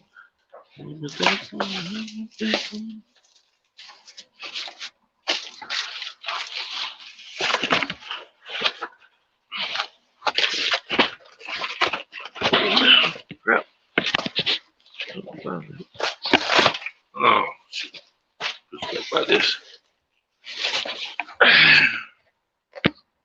Pay attention.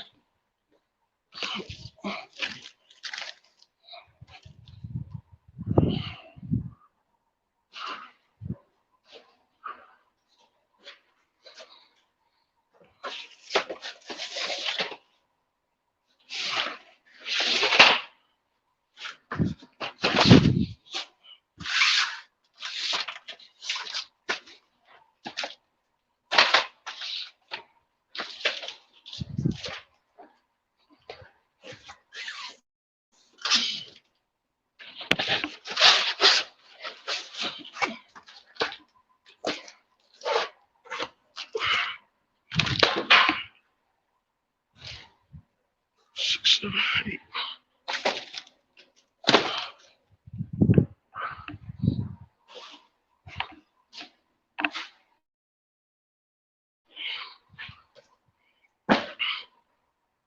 Three. 2 batteries.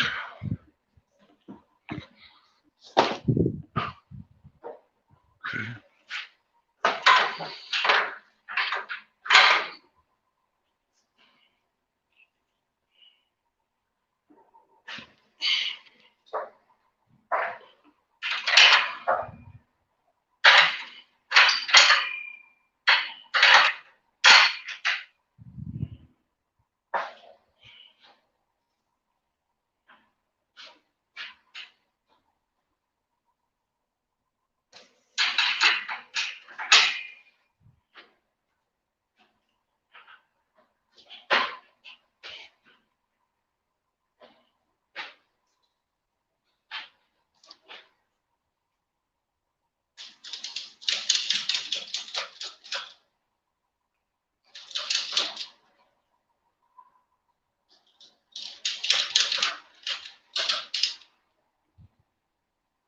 So just put it up there. That's all right.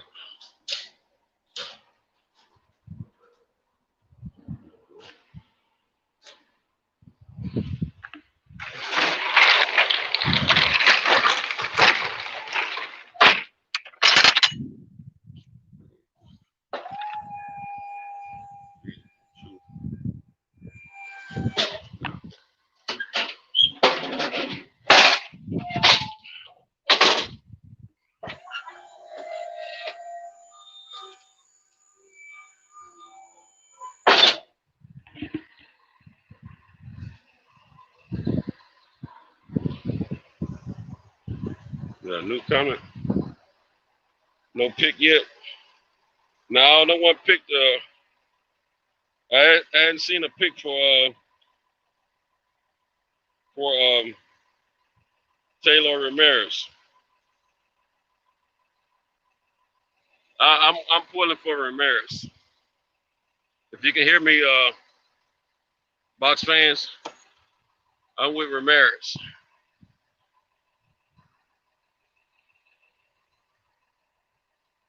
Who you like?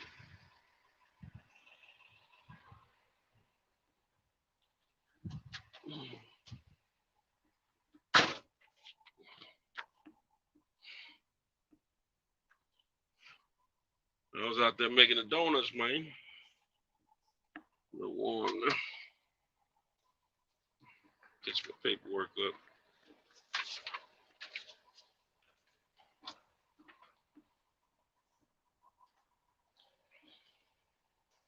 Let's see.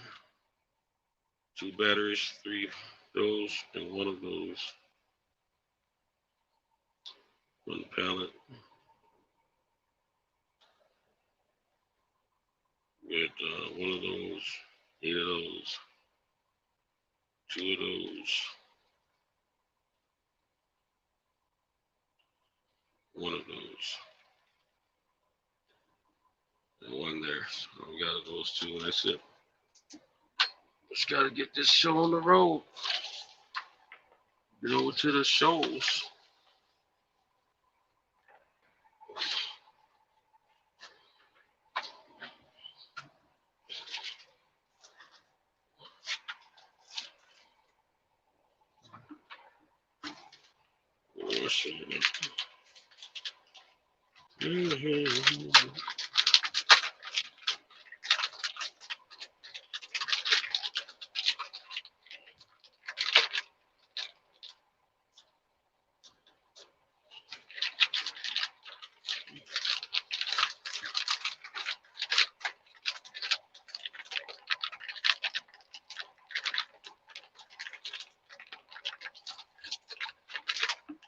Cut this open.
All right, gang, I'm gonna sign off. Look like we're done here. And appreciate all the support in the chat from earlier. And the most recent from Pugilist and Box fans. And want to bid you all a fair goodwill. And I pray that we all get to convene again tomorrow night for another session. Hopefully we'll have a better session than tonight. But anyway, I appreciate everyone. Appreciate Kyle for the platform. Appreciate all the guys that were on the panel, Mark Nash, Pugilist,